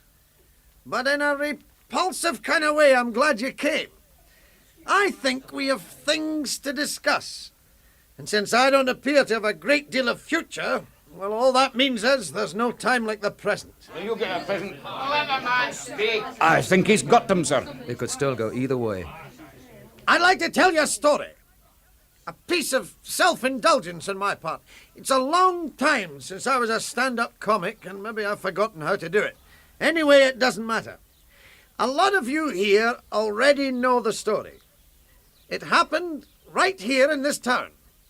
It happened during the Depression. when the word affluent wasn't even in the dictionary. There was a man here who worked in the rope works, and when the rope works started laying men off, he was flung in the street. He was a simple soul. If his brain had exploded, it wouldn't have blown his hat off. Now, there he was, out of work, and having a bad time, and the story goes on that he wrote applying for the job of hangman, saying that he'd served his time at the rope works. That was how the story went, and there are men among you I've seen laughing at it time and time again. Whether the story was true or false, nobody ever quite knew. But here's the funny thing. True or false, nobody would ever speak to the man again. He was an outcast, a pariah. He got so bad that finally he packed up and left the district. You hounded him out of town because you said he wanted to be the hangman. And here you all are wanting to be just that. I can understand why, of course. I can even sympathize with you to a certain extent. Your self-respect demanded a sacrifice. And, well, I was it. Your self-respect demanded a sacrifice because the kind man had almost destroyed it. He frightened you right down to the holes in your socks. That's what brought you here today, all you big, brave people. You had to kill the kind man to show that you weren't really afraid of him and that you denied your kinship with him. So you came along, courageously, 200 of you to kill one man.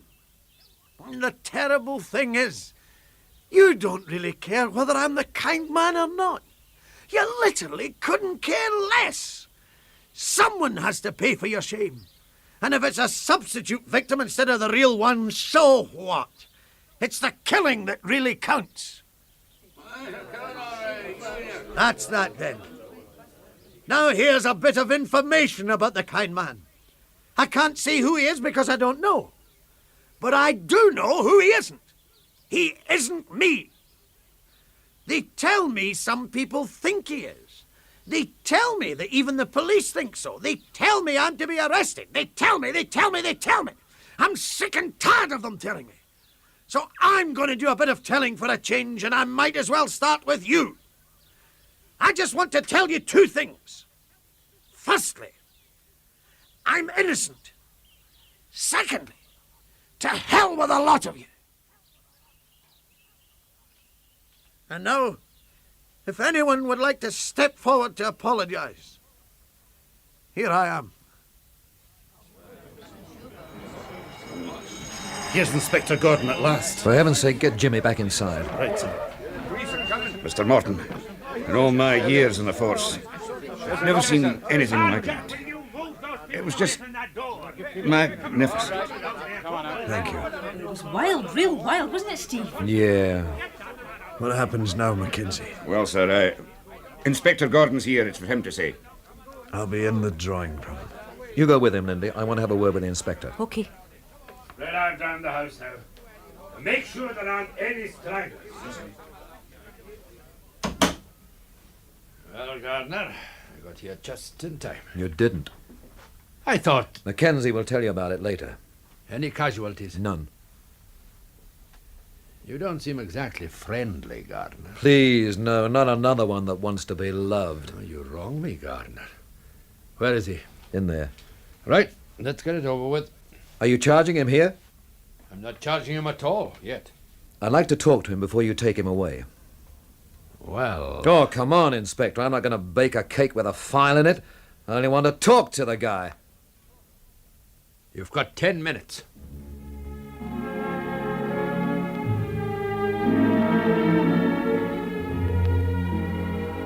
He was sitting beside the fire, huddled deep inside himself.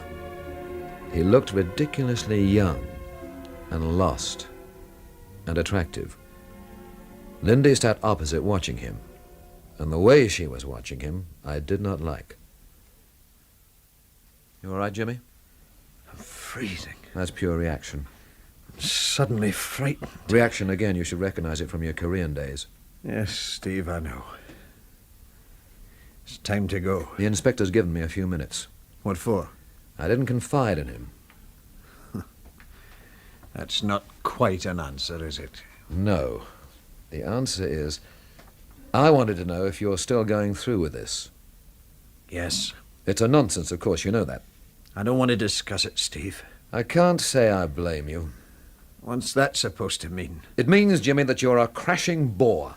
A self-indulgent, self-pitying, self-dramatizing, impossible bore. Come on, Steve, that's a bit strong. It's all right, Lindy. Now we're getting the Christian bit. He's turning the other cheek. Look, Steve. You're a hypocrite, a liar, and a coward. How can you say that after what happened out there just now? Shall I tell you what happened out there just now, shall I? What you saw out there was a piece of tatty old theatre, pure, unadulterated ham. Jimmy Morton, with his first audience for years. And he was willing to let it kill him, rather than miss the spotlight. Have you quite finished? No. Out there today, you were at least acting out your fantasy for 200 people. But who were you acting it out for during the past few years? What audience had you then? Yourself, Jimmy, that's who. You were acting out this lousy, stinking drama for yourself. And all the time, people were dying. You realize that? People were dying. And you could have stopped it with a few words in the right place. But that would have spoilt the game, wouldn't it? All right, then. Now we've got a new thing starting, the martyr bit. But does that guarantee that innocent people are going to stop dying, does it? Here's my father. You'd better ask him. Well, I have the feeling that the inspector's becoming rather impatient, Jimmy. I'm ready when he is. I'm coming down to the police station with you. You don't have to, Father. Well, perhaps not, but I want to. Let's go, then. Well, there they go. And they deserve each other. You really lost your cool there, didn't you, Professor? Yeah, I did. You were jealous. I was what? I could see it in your face as soon as you walked in. Get you. You were, weren't you? I didn't like to think you were impressed by that piece of grandstand rubbish. Like I say, you were jealous. From where I was standing, you looked impressed. Do you know what I was thinking? I was watching him, all in love with himself and his secret sorrow, and I was thinking, what do I do to make him communicate? Do I let out a wild yell or take my clothes off or what? Well, you fooled me. Do you fancy me, Steve? Strongly. Stop sending me up. Of course I fancy you. You're a bird, aren't you? And I'm the greatest bird fancier of all time. I don't fancy you. At least not that way. Oh, well, I won't cry. I'll just try to pick up the shattered pieces of my life. It's a shame I don't fancy you. You see, you're straight. A thing like that gets around, it could ruin a man. Well, do you reckon I'm still gainfully employed here? I reckon. In that case, I'll go and make us some coffee. Do that. What now, Steve? Back to London? Not yet. Not quite yet. I still have things to do.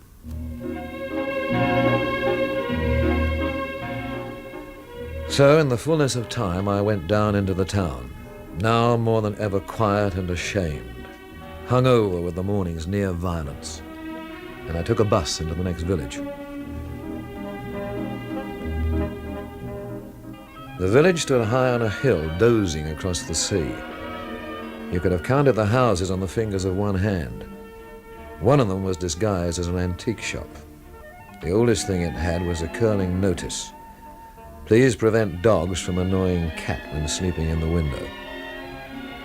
The last house was the one I was looking for, the house of one Miss Louisa Matthews. I don't know what I expected. Yes, I do. And so do you. But she wasn't. She was big and buxom, and as normal as fresh air. She made you think of milk and floury hands, and scrubbing brushes, and measles, and whooping cough. She was every mother that is, was, and ever shall be. Come in, come in. Thank you. The place is in a bit of a mess. You call this a mess? Well, let's just say I haven't tidied up yet. And now, Mr. Gardiner, did you say? That's right, yes. Sit down. Thank you. Oh, what can I do for you, Mr. Gardiner? How do you react to embarrassing questions? I thrive on them. Good. Try me with one. Right between the eyes? I like that kind best of all. Why does Jimmy Morton pay you £20 a month? Because he's one of the finest people I know. Which gets us exactly nowhere. Maybe if I knew more about what this is in aid of, It's in aid of Jimmy Morton. He's in terrible trouble. And what happens to him could depend on whether or not you've anything to tell me. If that's the case, then I'll tell you anything you want to know. I'll let the original question stand. I call myself Miss Louisa Matthews, but that's really my maiden name. And your married name? Mrs. Frances Lennox. Well, how about that? I see you've heard the name before. Oh, yes, indeed. Jimmy was one of the few people who knew.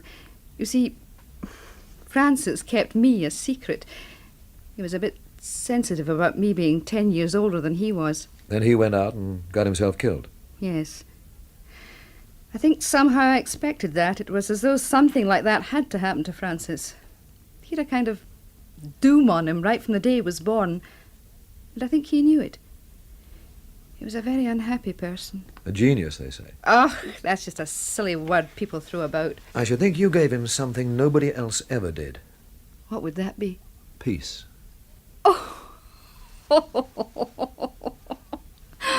Why are men so sentimental?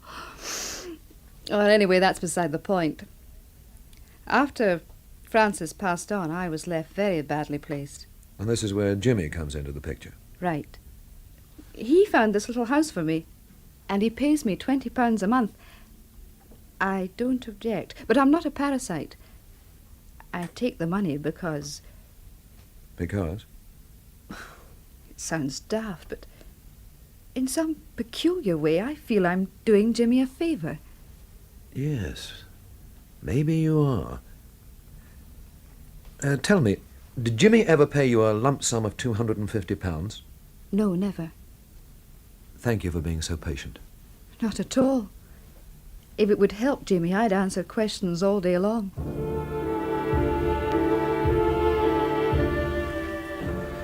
I left the unexpected widow of the dead poet and caught a bedraggled bus. It wove its way through lanes and turnings, and every now and then the conductress would open the door and throw a newspaper at a garden gate. Once she missed, and smiled at me as though to say, oh, well, none of us is perfect. It was dark when we reached the kind man's town. There was light in Hughie McGuinness's tavern.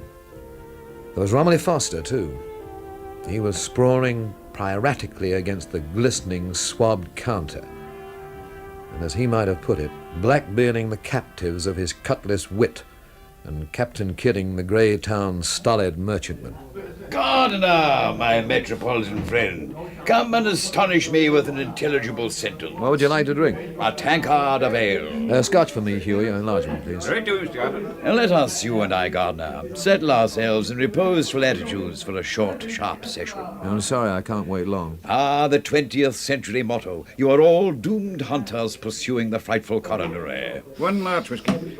And one pint. There's your drink. Ah, thank you. Slang. As you say.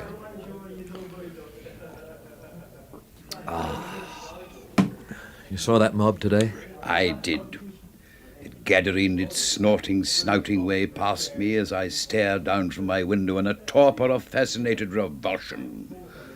It gave off a dingy, muted roar like a suburban love affair. Jimmy Morton's been picked up by the police. In the circumstances, of course, it was inevitable. You think Jimmy is guilty? Doesn't matter what I think. It will be a sensational trial. How long have you known Bill Williams? About 5 years, I should say. He was your source of information about Francis Lennox's death. He was? Tell me about it. Categorically, no. Why not? You're a friend of Jimmy Morton, aren't you? Well... So am I. Well, then what? At the moment, there is a tiny gleam of hope that Jimmy might beat this charge. You're an optimist. Now, let's say rather that I am not a pessimist, but I am a realist. And stories get around despite all attempts to keep juries hermetically sealed. I'm not with you.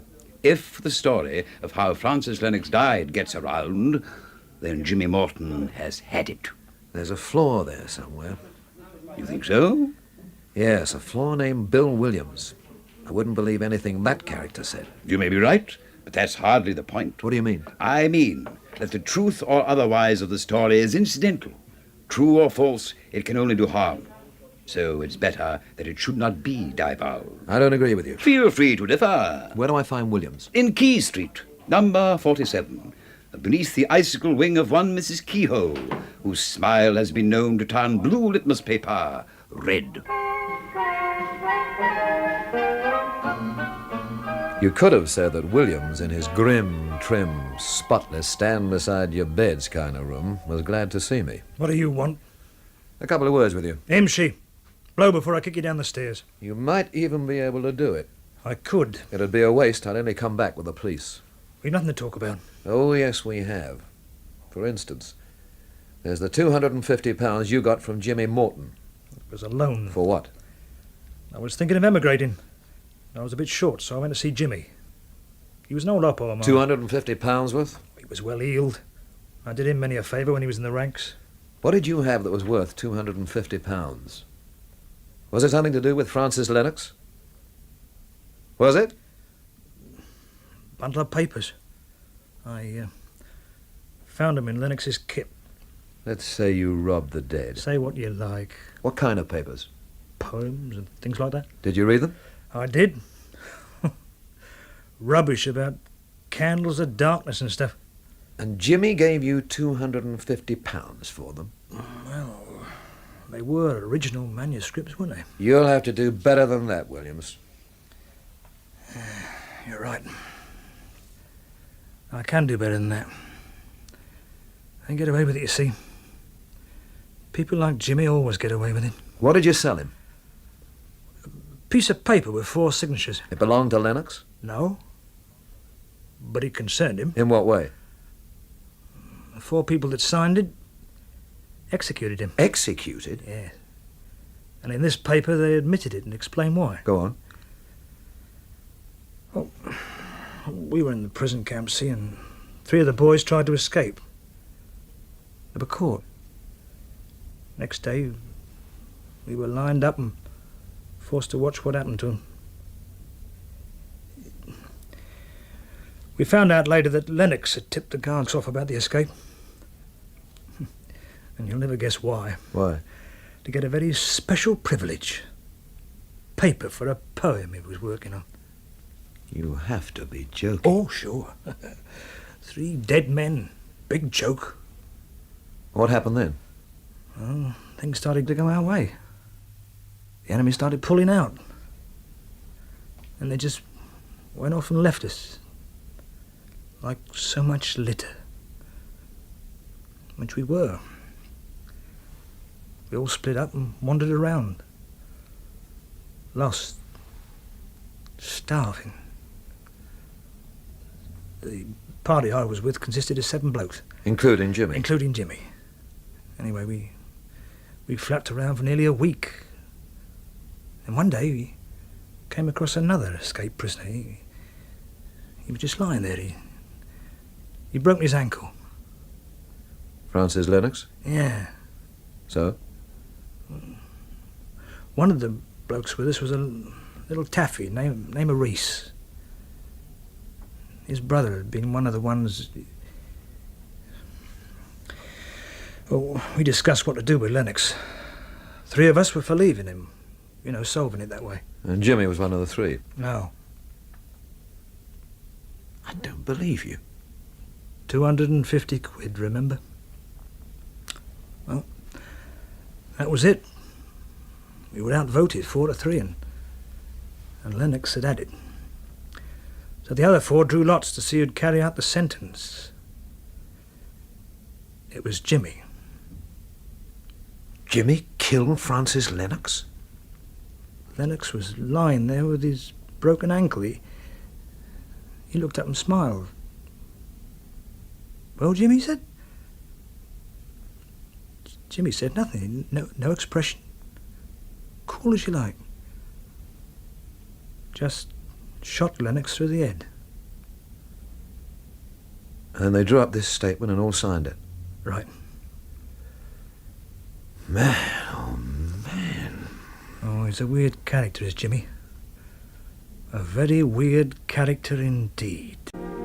Jimmy's father sat there alone, the keeper of the shrine. The room was lit by an old-fashioned oil lamp, and its plain-speaking yellow light revealed that he was neither weak nor ineffectual, but strong and positive. I've been hoping you would come. I'm flattered. You're a very dangerous young man. If stupidity is dangerous, yes. No. I won't accept that. You've a quick brain and a certain, yes, ruthlessness.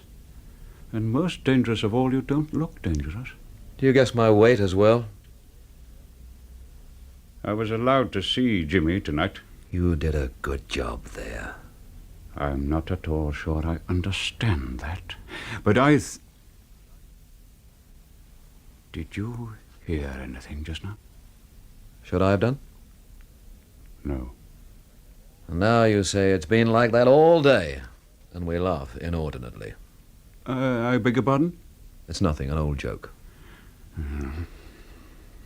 Cards on the table, yes? Nothing would please me more. Would you care to begin?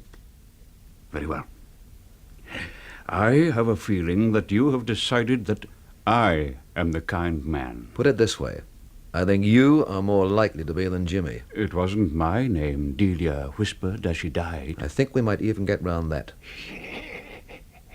You are a dangerous young man. Dangerous to whom? Yourself, perhaps. Shall I go on? By all means. It all hangs together, doesn't it? Even to the stage props. This old crumbling house. The shadows and the creakings. I'm sorry you haven't been comfortable here. I haven't been. Not in any sense. Tell me why. The night I arrived here, we had a rather odd conversation. You told me Jimmy's mother died giving birth to him. Yes. I got the ridiculous impression that night that you'd never quite forgiven Jimmy for being born. There's nothing ridiculous about that. You then told me about this sealed-off part of the house, this shrine to your wife, this empty sepulchre that remained exactly as she'd left it, this grave where the piano was always kept tuned. I'm sorry. You told me you were in the habit of sitting up here alone for hours. I really am sorry, but I'm certain there's someone in the house. It's probably Lindy moving about. No. What makes you so certain? Because I sent Lindy away. So we're alone in the house. Or should be. Cozy. Probably my imagination. As you say, the house is crumbling. Where were we? We were in this hermetically sealed room. The room with a backward view. No one to talk with but a ghost. The ghost of the woman you gradually convinced yourself had been murdered. And your son was her murderer. Simply by being born, he had become that. Fascinating. Then you discovered he actually was a murderer. You're talking now about Francis Lennox. Yes, Jimmy's half-brother and your son. You're beginning to make it all sound horribly persuasive. Lennox was older than Jimmy, wasn't he? 2 years. Your firstborn, as they say. Wrong side of the blanket, but nevertheless. I admit I preferred him to Jimmy. I should think that's an understatement. I still don't see the kind man in this. Well, here's how I see him. You decided that Jimmy was a murderer, twice over. And he had killed the two most important people in your life, so he had to be punished, put away for good. So, the kind man was invented? Yes. I don't quite see the necessity. Oh, yes, you do. You had to create a figure of horror and loathing, the kind of figure that could provoke that hysterical lynching reaction you saw this afternoon. You're not seriously suggesting that was my doing this afternoon? Not directly. What I am suggesting is that you set up the conditions that created it. You astonish me. Are you still hearing things? I keep thinking I do. Oh, it's all in your head. What a terrifying head you seem to think I have. Oh, I do. How did you manage the business with the poems? Oh, that was simple. A handy ventilator shaft? Very handy. It sent Jimmy out wandering at night because he didn't dare go to bed. And when he wandered, so did you, with a knife Jimmy had brought back from Korea. You make me sound quite fiendishly ingenious. Oh, you were. But you rather slipped up about the poems. An ex-girlfriend of Lennox's knew every published poem that he wrote, but not that one, not The Candle of Darkness. Are you adding plagiarism to my crimes? No. The poem was one of a bundle Bill Williams handed over to Jimmy. So? Unpublished poems. That's where it came from. As if you didn't know. Frankly, I didn't. You're a pretty cool character. Why shouldn't I be? None of this is susceptible of the slightest proof. If I may borrow your own phrase, it's all in your head. Jimmy didn't think so. I'm afraid I can't accept any responsibility for what my son thinks. You haven't fitted Delia into your reconstruction yet. She fits. She was greedy. She was not very bright. She was. Both of those things. My guess is that she noticed that the knife had gone from the wall. She saw the nocturnal procession from this house. You would go out and Jimmy would follow you. You know, I never noticed him once. I think that one night he came across one of the victims. That was the night she saw him with blood on his hands. The night they both decided that I was a homicidal maniac. Which you weren't. You're quite right. I wasn't. Jimmy paying Delia to keep quiet to protect the man who was trying to destroy him. Crazy. Very ironical. I can't understand why I had to kill her. Because she brought the trail back to this house and Jimmy. It could easily have been proved that she was blackmailing him, and from there on, everything was fine. Poor, stupid Delia. She had the knife, of course. Yes, she had. And Jimmy went to meet her to buy it back. That was his intention. But you met her first and got it cheaper. All it cost was her life. Funny, isn't it? What is? The way you never see people. Sometimes the way one does see them is even funnier. So you killed Delia, dumped the knife where it would be found, and that was that. She probably never even saw you. She probably thought it was Jimmy all the time. I think this has gone far enough.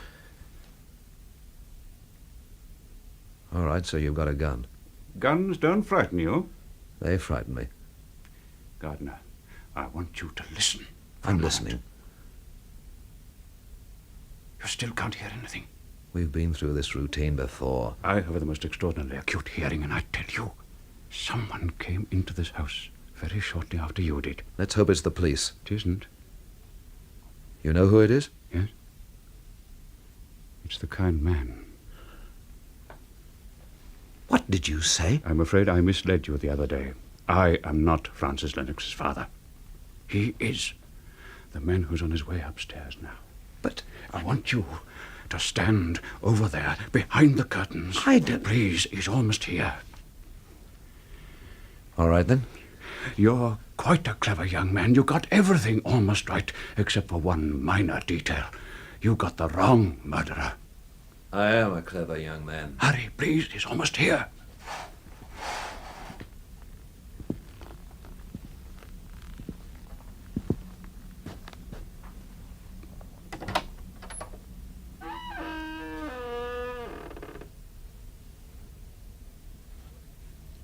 Good evening, Romilly Foster. So this is the famous room, is it? This is her room. It reeks nauseatingly of hand-painted china, dyed glass and vases, and Chopin waltzes arranged for the beginner. I'm glad you like it. Who visits you here? Mary Rose? Being allowed here is a privilege. Are you alone in the house? What makes you think I'm not? I thought I heard voices. You probably heard me. You talk to the dead? I talk to myself. That is tantamount to the same thing. You may be right. Now, Morton, tell me why you sent for me. To kill you. I'm going to kill you because you're not fit to live. That remark, Morton, infers a monstrous arrogance. You have no exclusive right to arrogance. Any more than your son had. You know, then? I know, and I have a gun. That, of course, puts everything in quite a different light. I'm glad you agree. Obviously, one or other of us must die now. My feeling is that you should go first. I always have preceded you, haven't I? That is a characteristic sneer at a dead woman. I wonder which one of us she thought about when she was dying. I know what you're trying to do, Foster, but I have gone beyond jealousy. You're wrong, Morton. If ever jealousy crooked her trigger finger, it is here and now. How did you find out? Delia was careless. In what way? She left behind a photograph of you and my wife. She must have stolen it from my room. She was only a traitor by accident, which is more than can be said for your son, Francis Lennox. My son was the greatest creative mind of the century. He betrayed his comrades. And for what? For paper and pencil to write his dreary poems. They were great poems, great poems. Worth the lives of 3 men. Why not? Who were they anyway? Tom, Dick, and Harry. Non-entities. Men with no faces who dragged themselves up anonymously and lived lives as sterile as steel. They were human beings. The world's verminous with human beings. Every tick of the clock brings thousands of them, high shrilling into the world. Most of them scuttle across history like water beetles that never even pinprick the surface of the water. They eat and sleep and procreate and die in a dark, empty nothingness. But occasionally, one in every million is something different. A Shakespeare, a Mozart, a Michelangelo, a Francis Lennox. You see, that's the real point. That's the heart of the matter. Your son and his barbarian accomplices were patriots, but patriotism is only for the tribe. What my son did was a sin against the tribe. But what your son and the others did to Francis Lennox was a sin against mankind. I'm still going to kill you. Well, then do it instead of talking about it. I would have killed you 10 times over by now, just as I would have killed your murderous son. I nearly did do it, just as he did it to Francis. Delia and I nearly managed it. We were a good team. Did you know that I came in and out of this house as I pleased, at all hours of the day and night? And I knew when you and your neurotic son were taking your midnight promenades. Delia and I had a signal, a light in the window, as simple as that. Then I would slip out with the dagger she stole from me. The first one was my own Charlie Day. You should have seen the surprise in her face. She lay in the gutter like a heap of dirty washing. The boy I killed was a great admirer of mine. I used to lend him books. The tramp, he just happened to be there. And Delia? Delia. I was sorry about Delia. I liked her. She stole the poems for me. Sorry about her. But the opportunity was too good. She was meeting Jimmy. She was going to sell him back the knife. She didn't have the knife. She was going to pretend to get it, collect in advance. I knew where she was waiting, slipped out of the pub. Is that you, Jimmy, she said. I whispered, yes. And she never really knew it was Jimmy or it wasn't. And I stood in the pub as she died, shouted Jimmy's name all over the place. Later, I dumped the knife in the dustbin. Imagine Jimmy thinking you were the kind man. You who've never been any kind of man. Do you know what your wife once said to me? The first time she left you. Foster. Shall I tell you what she said? Shall I? She said...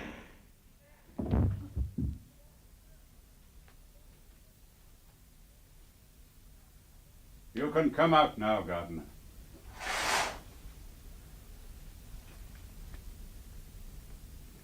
He's dead. Excellent. You didn't have to kill him. He was a dangerous maniac. You still didn't have to kill him.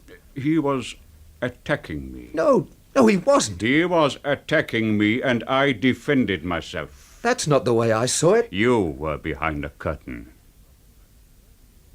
That's what the story's going to be, is it? My word against yours, if necessary.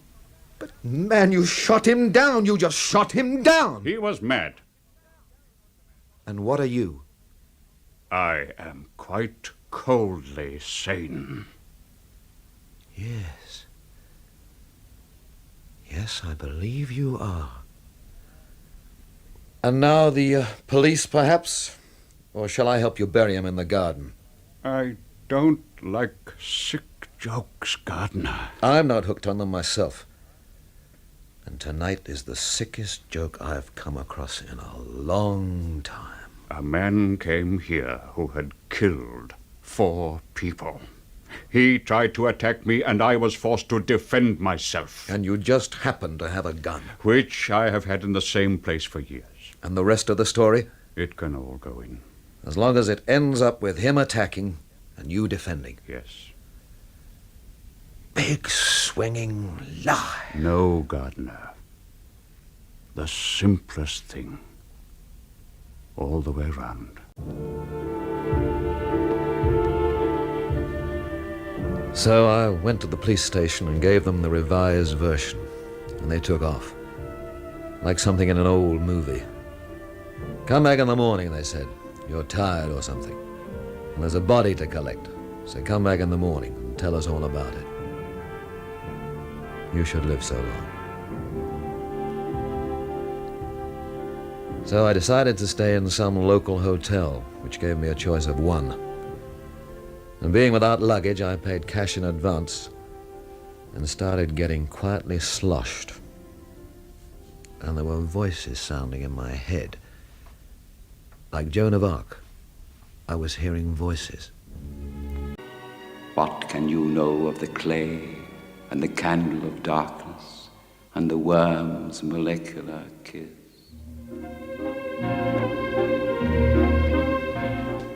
Then the voices were gone, and I got up and went out into the clear, hard night, and was surprised to find that there were stars and salt in the sea wind. And it was not even particularly late, and the kind man would never walk the streets again. So I went down to the sad Italian Sad Cafe, and it was still open. And she was there, alone at a table, reading a paperback. The prettiest girl that e'er I saw was sucking paperbacks through a straw. You've been drinking. As they say up here, I have been having a refreshment. I don't like alcohol. I know, your father was a lush. Have another, whatever it is. No, thank you. Some coffee and biscuits, then. Steve Gardiner, the last of the big spenders. That's me. Why do you drink, Steve? To forget. Don't talk soft. Oh, there are a few of us left. The chaps with the stiff upper lips. The chaps that don't talk about women in the mess. The chaps that will lie to protect a lady's honor. You're not making sense. I am to myself. Well, share it. Why not? You found the photograph after all. You mean that one of Mr. Morton and his wife? I mean that one of Romilly Foster and Mr. Morton's wife. You're joking. I was present at the confrontation. The old eternal triangle.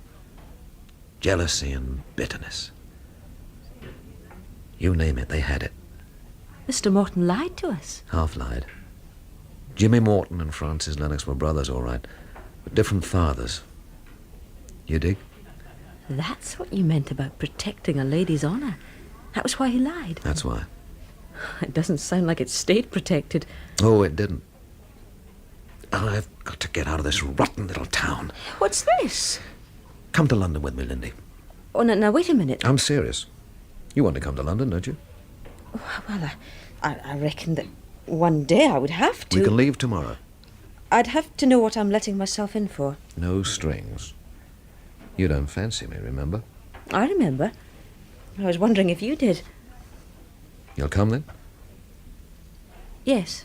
I'll fix you up with something when we get there. Oh, great.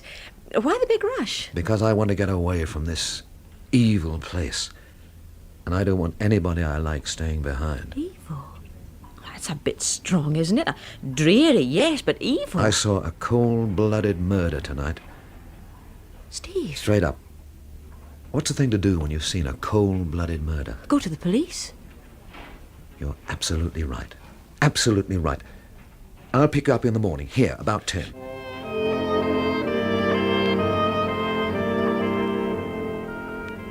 So I went to the place with the blue lamp and asked to see Inspector Gordon. And I was passed on so fast you might have thought I was infectious. And Gordon looked at me as though indeed I was just that. I've been looking for you. I haven't been hiding. I thought you'd have gone back to the Morton house. No. Why not? Reasons. I spend my life listening to reasons. As often as not, they turn out to be excuses. I've never trusted you, Gardiner. And I think you enjoy putting people at a disadvantage, even when it's unnecessary. Which story are you going to tell me? The true one. I warn you, I know it. Then you can apologize to me when I've finished. Wilfred Morton specifically asked that you tell the truth. He said that? He left a note. A note? He committed suicide just before we got there. So that was finally how I got to tell the truth. And when I finished, they wrote it all down, as much as I knew. Which was not everything, and there are still things I don't know and never will. Loose ends. The world is made of them. And anything too tidy is a lie. Next morning I collected Lindy and took her to the station. Then I went back to the Morton house to pick up various bits and pieces. Jimmy was there, looking as he always did, as he always would. Well, Steve? Just dashed in to collect some things. You're going then? Back to London with Lindy. Lucky man. You're wrong, it's not like that at all. Oh, well, you can't win them all. I'm sorry about your father, Jimmy. Are you? Yes. Perhaps it was all for the best. You can set up the London thing, Steve. Yes, I'm sorry my father's dead. You can set up the London thing. How about that? I thought you would have been pleased. All right, Jimmy, I'll set up the London thing. What's wrong, Steve? I don't know. I thought you were one thing, but you turned out to be something quite different. I don't know. Maybe I feel a little foolish and naive. Maybe I'm squeamish, not digging people who shoot other people through the head and think nothing of it. Could be I worry unduly about the kind of person who thinks he knows who's butchering person after person and says nothing. I don't know. Steve, you don't understand. I thought it was my father. No, Jimmy. You just didn't care. You never did care. Unless you can make some gesture, like the money for the widow of the man you shot. Oh, now look, Steve. Lindy once said you were soft at the center. She was wrong. You're just hollow. You should be sorry for me. Maybe I should be, but I'm not. Probably see you around London. Probably. Bye, Steve. Goodbye.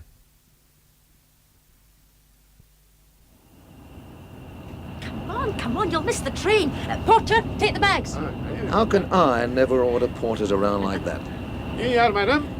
Madam, did you get that? Wow. First class and everything. That's not the way a madam reacts. Tip the man. That's just what I'm doing. Thank you, sir. I hope you enjoyed your stay. It was hilarious. And look what he's taking back with him. It's not a bad wee town at all. Quiet, you know, nothing ever happens. But not a bad wee town